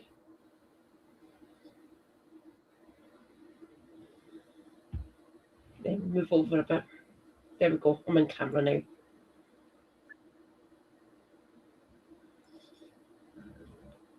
Oh, excuse me. Sorry about that, everyone. I'm going to try reloading because stuff is very not good. This give me a minute. Okay, no problem. Let me think. Who do I like? I like the MP that represents my hometown of Perth. So that's Pete Wishart. He be awesome. He is staying down in West. Oh, if Stephen wins, I wonder who will take over. It might be Pete. I would hope it would be Pete Wishart that would take over being the Westminster leader.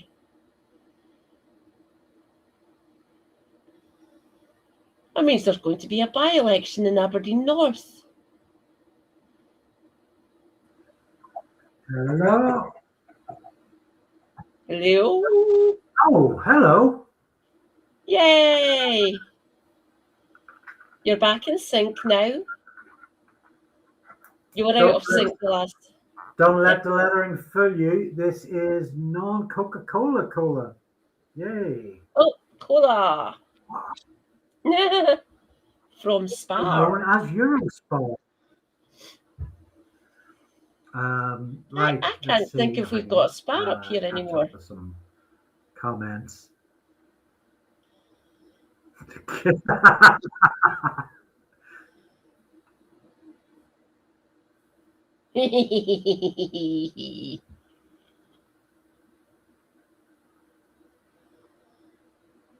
Oh, apparently I'm having connection issues again. So just bear with me. I'm going to take this time to read some of the comments. Yes.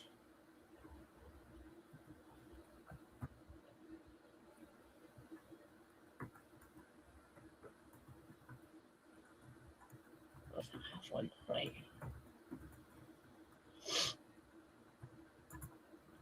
I love that photo so much.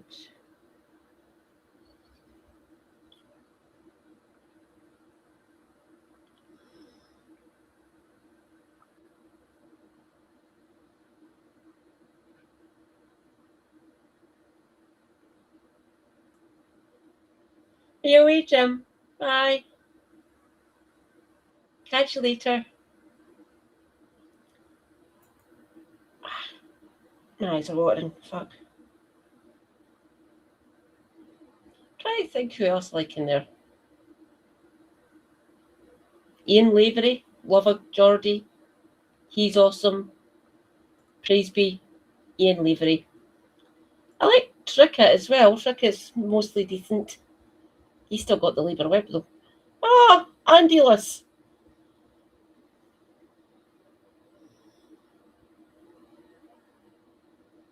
Oh, you're more than welcome to come back, yeah.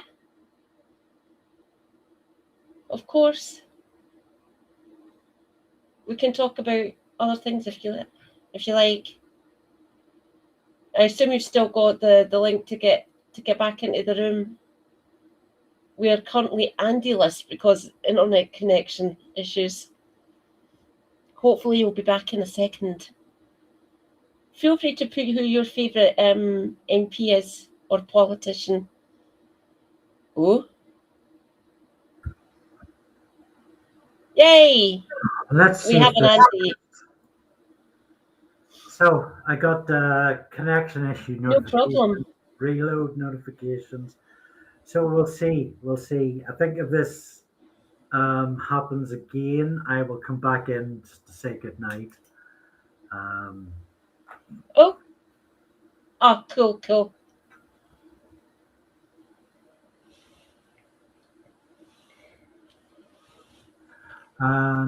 Yeah.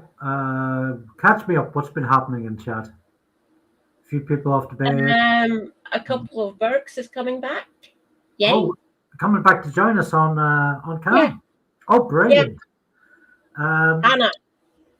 A couple of Burks. If you use the same link I sent you earlier, that should work.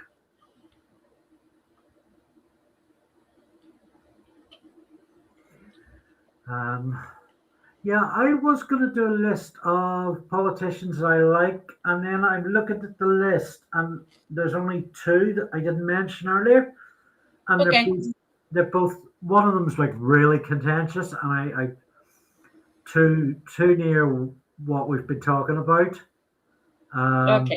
The other, I would go with classic era Jeremy Corbyn. Yeah. I honestly do think he's lost it lately. All the anti-Semite demonization has just got to him. And he's lost his way. Classic era Corbyn, opening up talks with the IRA that ran the path to the Good Friday Agreement. He's not given a lot of credit for support for fighters, opening up talks with foreign governments, like a real genuine activist, an MP doing what an MP should be doing over a period of decades. Some missteps, but nothing major, more an exemplar than anything else. So classic Corbyn. Not classic so yes. I don't like the Hulu remake.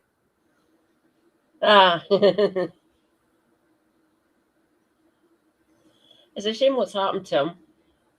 I don't know what's went wrong there. Because he did used to be rather good. But now your party's a fucking clown show. I think it's fairly obvious what happened to him. It just got that the Starmer McSkinny project just got to be so overpowering. It left him so jaded and just frazzled. And it's, Yeah. I mean, yeah, we don't really care as much for him now, but I suppose you could empathise with what he's been through. It must have been absolutely horrendous. Yeah. Basically, the media, the print media, and like the red tops, the gutter trash, essentially, and like the other like media outlets and stuff, basically demonizing him, seems to have broke him a bit, hasn't it? Yeah. Yeah. I don't know how soon a couple of Burks is going to join us, but Lewis, a couple of Burks, puts forward Hannah Spencer. Which is like, yeah, she's been great so far. Hannah Spencer is exactly an example of exactly what I was talking about earlier about. Oh, speak of a couple of Burks. Here's a couple of Burks joining Hey, us. how you Welcome doing, back. guys? Hello. Probably let a couple of Burks talk on Hannah Spencer a bit more. Welcome back, Lewis. Thank you for Hello, having me hello. again. I'm going to leave that. I'll leave my thing off at the moment. I'm just sort of chilling. Tried to get to sleep but couldn't, and then I saw you guys were still having fun, so I thought I'd come and join in on the fun. But Hannah Spencer is just has been for me since you mentioned Corbyn in like the Corbyn era sort of thing. Like that was incredible, and I had so much hope at that point.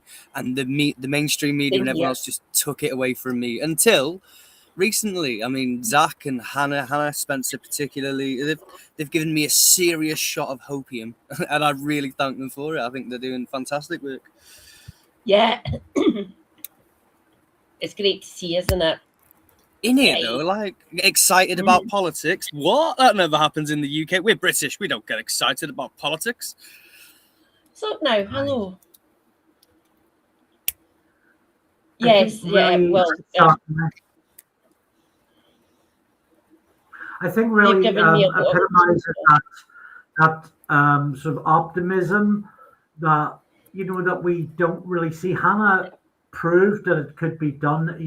It's not all going to be built around the Caroline Lucas or the Zach Polanski.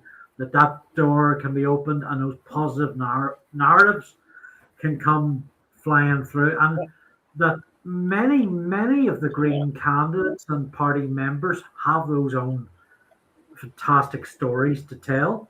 If the media would just listen, and it's not all been fantastic stories either. I mean, the Hannah doesn't seem to have been off the news last week since she talked to, was it Politics Joe, about the drinking in the Commons. And I mean, how come we never sort of, I mean, we probably all knew it was going on, but it's funny how there's not really been a conversation about it. Well, I mean, it depends. I think there has been several conversations around things like drug use. I think you'll remember famously people going into those houses and they were looking into the toilets and things. And Michael Gove. yeah, absolutely. Yeah, so we know that stuff was happening. I'm trying to think, was his name Neil something or other, the Labour MP that tried to call Hannah Spencer out for her comments on drinking, is also the same MP that was banned for racially abusing a journalist whilst pissed as a fart. Like, yeah, obviously, it's these are the kinds of people that are backing it. I'm not surprised at all. I think conversations have happened, but the thing that's unique about this is to see a genuine, normal person's reaction. Like, because I mean, most people I guess they just sort of brush it off. But like, to see Hannah be like, well, but it's a job. And I'm like, I know, right? How are they just getting away with this? I couldn't imagine going to work drunk. You'd be sacked immediately. Oh, excuse me. Yeah, I've never, I don't think I've ever.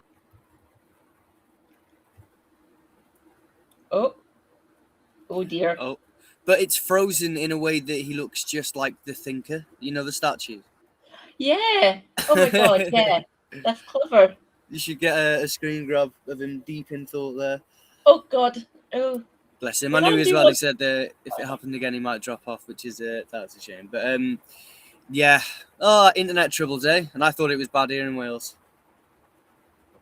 You don't need to dox yourself if you don't want to. What part of Wales are you in? North Wales. Not Are you too far North from the Wales? coast. Yeah. Oh, you're near, not too far from the coast. Cool. Beaches. Yeah. Pretty Lovely much. Yeah. seascapes. Yeah. It's Fun Oh, go fact on. about Scotland. Fun fact about Scotland. You're never more than 50 miles away from the coast. Anywhere. Where that coast to the like there's places that are closer to the coast, obviously. Here he turns. Hello. Is that not the same for like all of UK? I thought you were never more than No, there's 50 miles places. or two. There's places in the Midlands that are about 60 or 70 miles. Oh, Like Kev's in Brum, and he's about. I've asked him once before. I think he's about 66 miles away from the coast. how sad. It'll be, yeah. So only in Scotland you're less than 50 miles away. No, like here in Glasgow, we're only 30 miles away from the coast. So That's yeah. awesome. That's awesome. No, that's really cool. It's good to be close to a coast so that you can get some of that beach in you. It's awesome. The UK is an amazing place. I love it. I do love. I love Wales as well. I'm brilliant. quite lucky. Yeah. Wales is on my bucket list. Oh, have you never been at all? I've never been down to Wales. No, unfortunately. Oh, you should definitely. It's a lovely place. The furthest south I've been would be Nottingham, I think. So I've been down to Nottingham. See, what's interesting is that you guys call that south, because to the rest of us, that's just north. That's north, yeah. Hello, is it working again? It looks like a better connection. I think I'm back. Yeah. Yay! We have an Andy. Welcome back. Hello. Are you close to the coast, Andy? Oh, yeah. I think I'm having constant connection issues, so I think I might keep the camera off a minute, see if it clears up. It should help out. Not doing the camera as well. That might help your connection. Yeah. So I've recently upgraded my internet. So we pay about 30 a month, and my connection's relatively decent. The only thing that sometimes I'm gonna wrong. try a different device. Okay. Sounds like a great plan. Look forward to seeing you soon. Cool.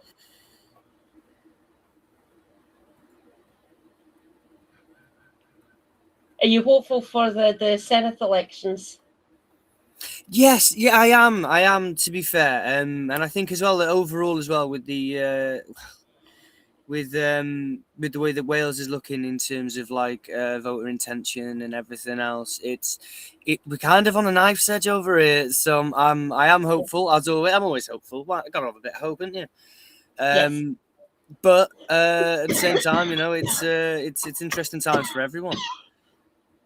I was saying earlier on, so there's 73 constituencies up here, and Reform, because they're lunatics, are running in all 73 constituencies, which is basically they get voted in first past the post, just like Westminster. Now, I don't get it, because the receipts, they are going to lose their deposits, this one particular. So my constituency has been cut in half. So the bit that I'm in is now Springburn, which is in the north of the city, out to the east end, Easterhouse, which votes more Labour, oddly enough. But the SNP should get back into this seat, because the one that's running in this brand new constituency is in John Swinney's cabinet, Ivan McKee.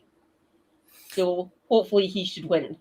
Fingers crossed. Fingers crossed for you. I hope so. Yeah, definitely. Yeah, we're torn between the moment. It looks like there's some polls that say Plaid are out in front, some polls that say that Reform are out in front around here. Which is, yeah, it's a bit scary. That But worrying. Yeah. if we do get Plaid, because they're an independence party, we are willing to go independent and take in refugees so that people can hide from Reform. So it's all good. If it goes wrong wherever else, just come over to Wales and we'll look after you. Yeah. Like there's seats that Reform might win up here. I'm hoping that they won't get any constituencies. Like they're going to clean up in the list portion of it. So basically going to take all the places that the Tories are basically dead in. You know, they're all, the polling for the Tories is looking dire. Russell Finlay, the Scottish Conservative leader up here, might go down. They're the party of opposition before the election got called for Holyrood. He had 31 with 4 or 5 constituencies, essentially, but they're going to get wiped out in them. And it looks like the SNP, so these places which used to vote Tory, look like they're going to vote SNP, which is really odd. I could maybe see them doing like maybe going from the Tories to maybe Labour or the Lib Dems, not from the Tories straight over to the SNP. So that's rather odd. What do you think? Which is a good thing. What do you think's driving that change then? Because that is a rather odd switch, isn't it? To go from Tories to SNP. That's yeah. They're not. I'm not entirely sure why it's happening. People moving into the area is one of the theories that people are talking about, which is it's got validity. I'll give some people that one. What I'm thinking is that for some of these areas, they're huge university towns, essentially. So it might be an influx of younger voters moving into the area and voting the SNP.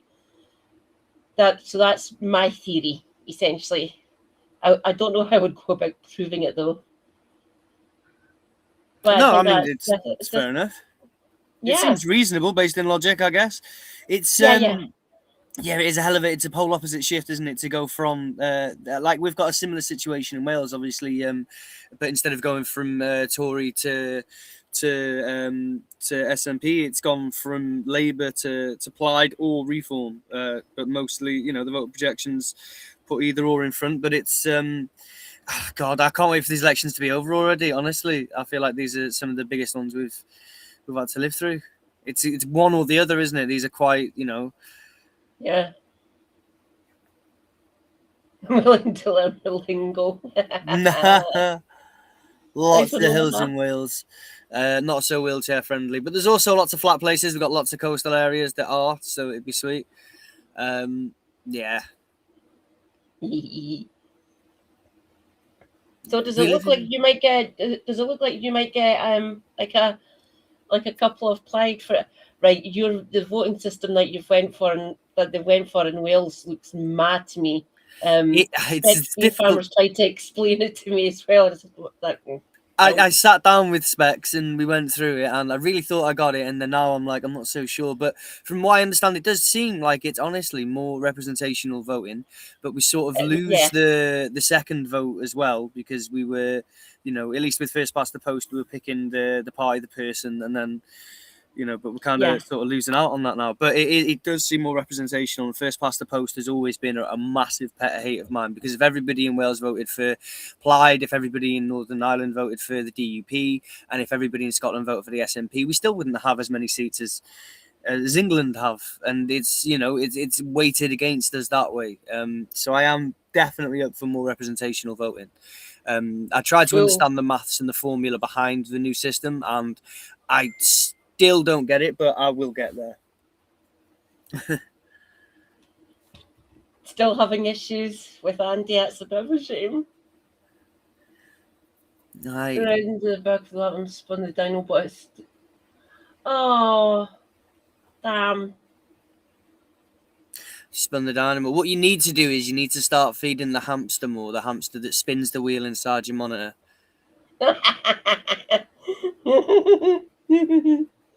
Oh, that's funny. Very funny. I had a hamster as a child. I called him Worf because he was my favourite character. I loved Worf. He was a mad wee bastard. He loved his ball, like the roller ball thing. Who is the character? Worf. From Star Trek? Security TNG, yeah. Yeah, absolutely. Yeah. Chief of Security. Yeah. Oh, that's cute. That's cute, and it's cute that his name Wolf as well. That's sweet. My sister's hamster that she had was called Nibbles. Guess what he done to his cage? Did he nibble it? He did indeed. He was a bit of an escape artist, was Nibbles. Like he managed to. Some people, a lot of like my two sisters, they never closed the opening for the cage properly, and he managed to like hang upside down from the bars and push it open and escape out. I came back from school one day and I just found him sitting on the sofa. How the fuck did you get on the sofa? So I lifted him up and put him back in the cage, closed it over, and put a book on top. Try and escape from that, Nibbles. Try and beat the power of a bunch of Terry Pratchett's stacked on top of you. Oddly enough, the book that I'd actually put on it was the Colour of Magic hardback. There you go. You can look at Rincewind from the cover while you sit there and think about your actions and Nibbles.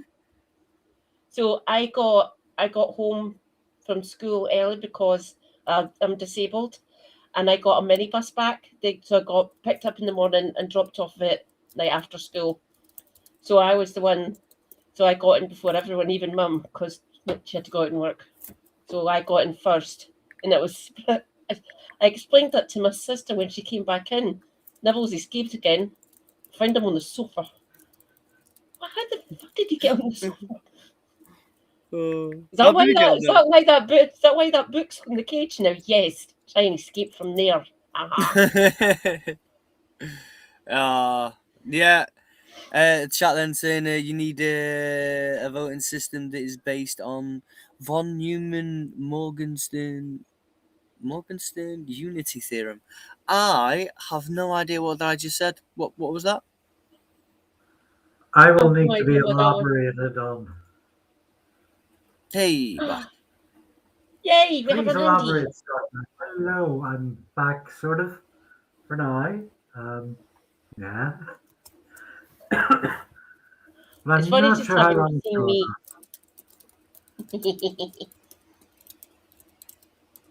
All eyes on Kitty.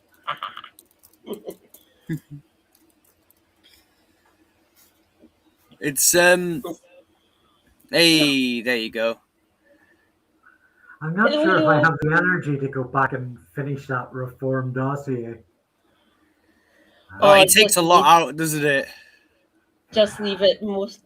These people are lunatics and racists and Islamophobes and.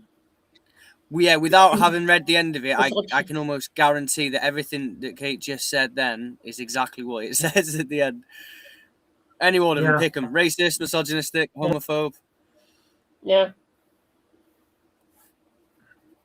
Bunch of lunatics. In the 55 pages. So yeah, racist. Tom, you forgot COVID conspiracy theorist. COVID conspiracy theorist, royal cancer haters. Oh, it's that one. I know what one you're talking about. So now.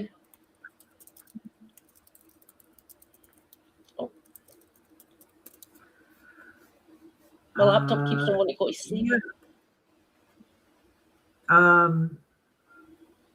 Cool. So, what did I miss? Bring me up to speed. Where are we at?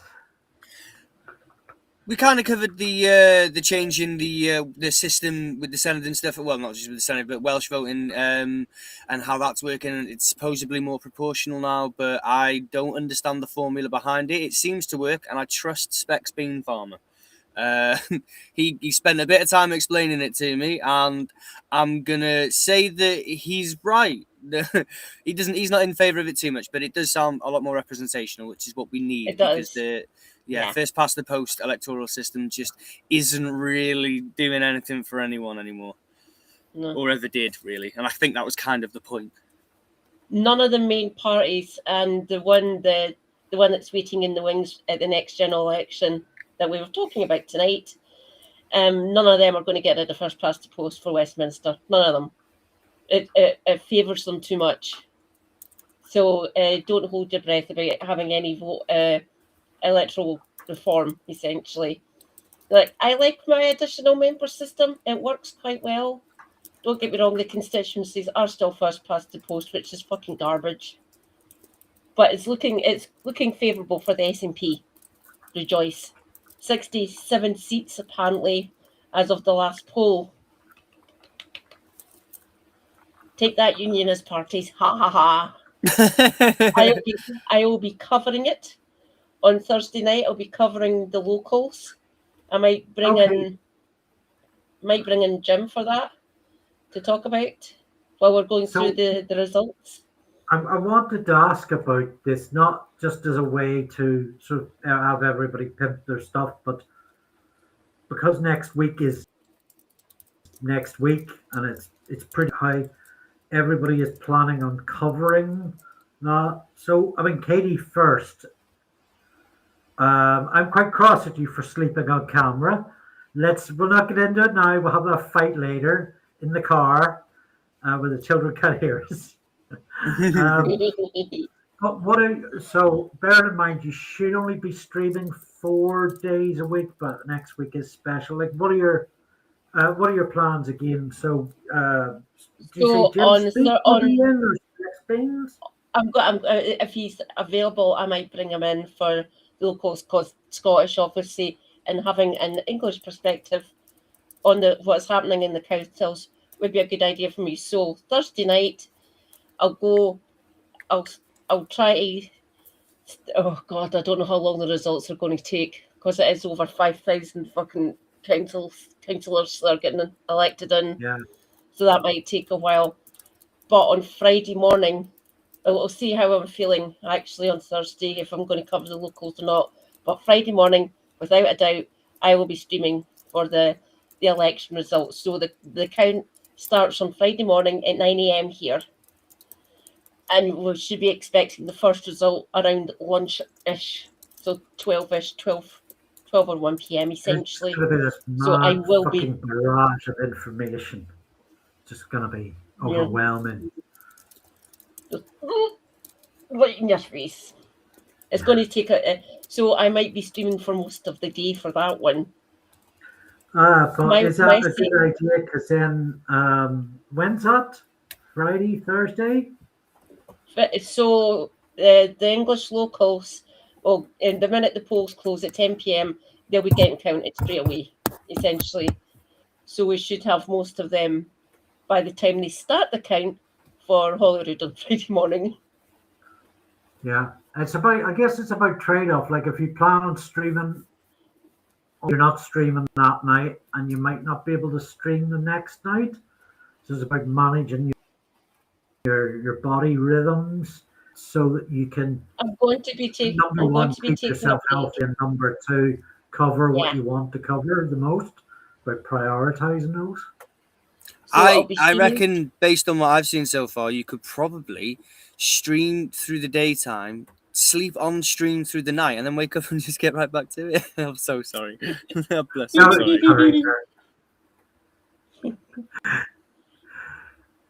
Did I tell you Did I tell you why I fell asleep?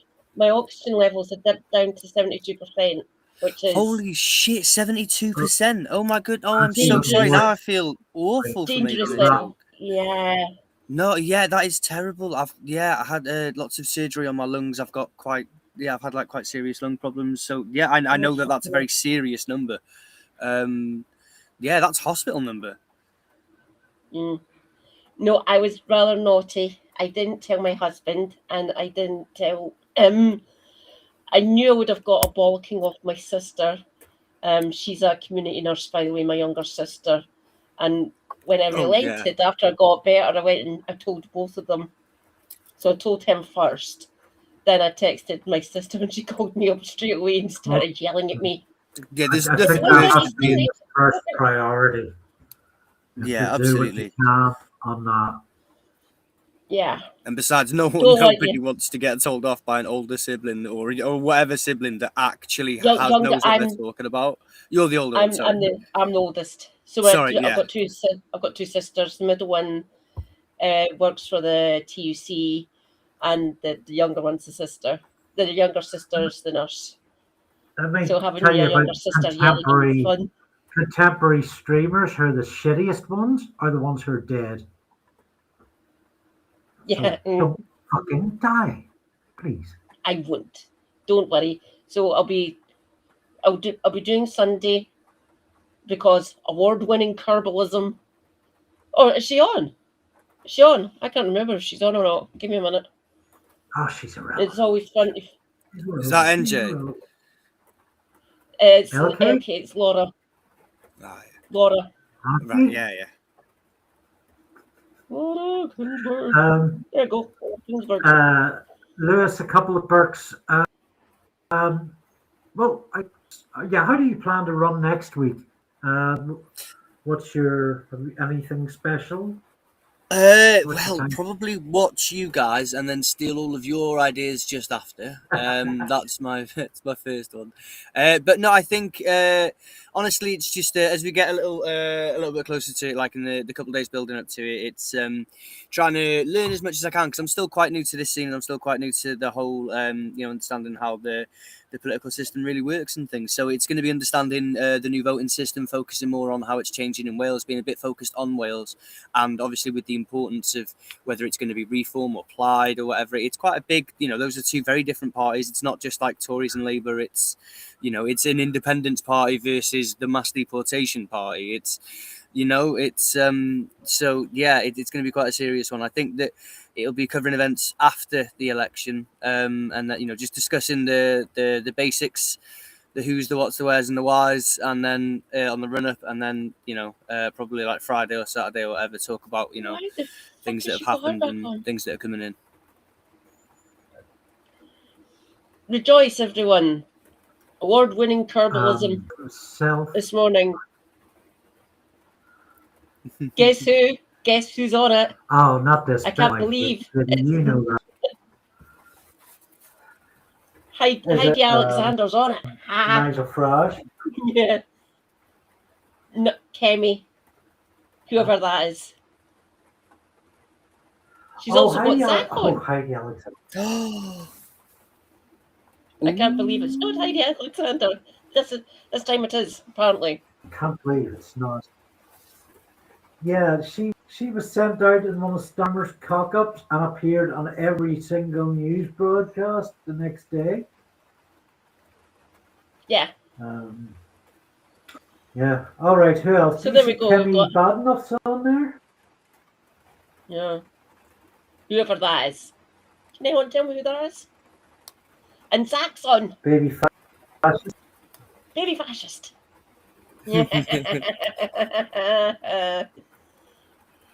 Good to see Zach's going to be on at least. He can be the cleanse after we have to listen to Kemi again. Yeah, no, I completely agree. So Heidi Alexander, I was just looking them up now because I wasn't familiar with the name. Is that the Transport Secretary, Heidi Alexander? Yeah. The one whose car was just recently damaged by potholes, Transport Secretary. Heidi Alexander, that one. Yeah. The same one, right? I'll just check. That one made me giggle. You see, I need You're not doing your job, Heidi. Yeah. Else? Heidi, Kemi. Who else? Zach. Laura, of course. Most important person. Who? Zach Plansky. Oh, Zach's on in the Lion's Den. Ah, yes. He'll do well, don't worry. He's good. Anti-Semite. Yeah. Yeah. Okay. You know what the questions and things are going to be. It's going to be like, so, Heidi, tell us about your plans for the future and things moving forward. Zach, why are you anti-Semitic? Like, that's usually how it tends to go for Zach, that why sort are of you thing. the leader of ISIS? Of course, of course. You wouldn't expect anything less. Yeah. I wonder let's just hope we when get are they going to Zach Ham's Photoshop him? last to the moment.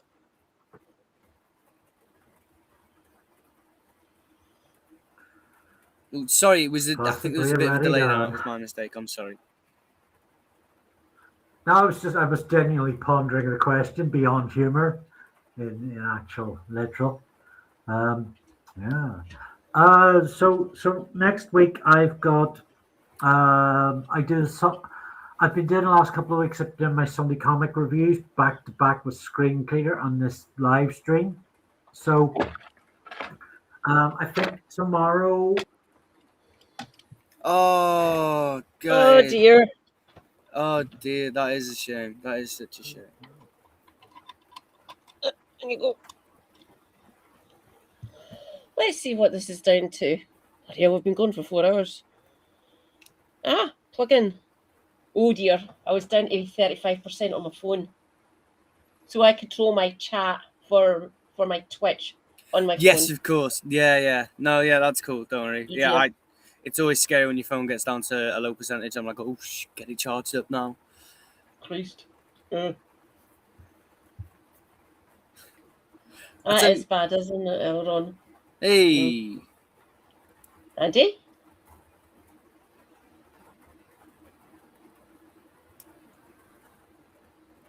Oh, I can just the frustration you must feel because I've had exactly the same problem. Oh, there you go.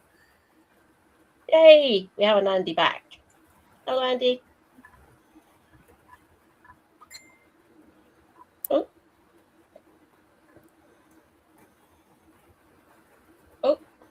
Still can't hear you. Good.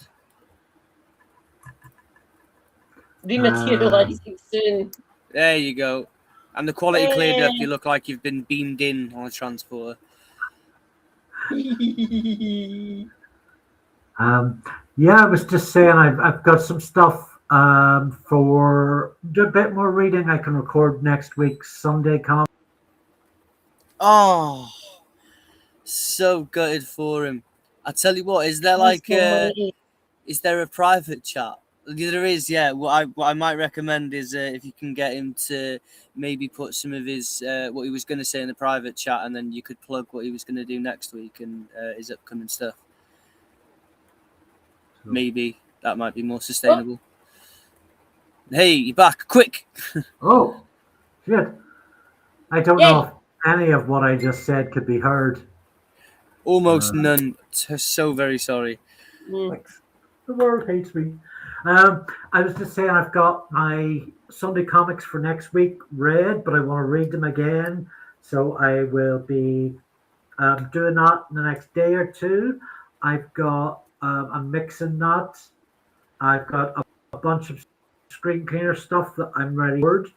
So I'll do a bunch of stuff in this end of the week, and then probably take some time off midweek, and then be ready to go for when the results start coming out on Friday and Saturday, and mix a lot of stuff. So the Screen Cleaner scheduled video won't be out till like really close to broadcast time at 7:30,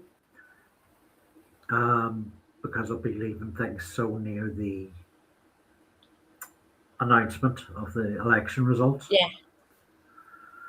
And then I don't know how next week is gonna go. Things are always easier with multiple for our live stream. I mean, and I think it's been great having a couple of Berks Lewis here with us tonight. I'd love for him to return for a few guests to come in next week, so that we're not working ourselves to the bone, and that should kick us up the ass and keep us awake. Yeah, absolutely. Also, as well, if you wanted to, I don't mind yeah, like, you know, if you like make it in advance and stuff, I could share it on my platform and that, and then, you know, make sure that we can get some, you know, try and get some more people involved and stuff. I'd love to. Yeah, it'd be really cool. Yeah, I've only got a tiny platform, but yeah, no, it'd be really cool. I'd love to do stuff with you guys. I think you guys are awesome. Yeah, it's cool. Thank you. No worries. I Great, mean, if you remind me about that, both of you, and we'll set that up to be doing when we're doing these live streams. Probably the onus is on me to be setting up as a collaborative thing on the titles bit on the YouTube back end. Yeah. So yeah. Cool. Right. Oh, I'm reaching my limit now. I think I might need to get to my bed. It's been a really great stream. Thank you everyone for joining us. Over 4 hours. Still got 24 plus people watching. Thank you so much for your That's comments good. and stuff. Yay. Yes, it's been great. Thank you, everyone. Thank you, a couple of Burks. Lewis, it's been great having you on. No, I really appreciate it. Honestly, I was really concerned for you, Alpha there, Andrew, because you've got this like what looks like a sniper's dot on your chest. You know, with that light from your thingy. I thought I can just make sure you're okay. But yeah, thank you. My board implant. It's your Borg implant. All right. Well, before I get assimilated, I will catch you around, and yeah, take it easy, guys. It's been really cool to be back on again. Right. Stay safe and peace out. Thank you. You too. Bye. Free Palestine. Thank you everyone for joining us. Good night.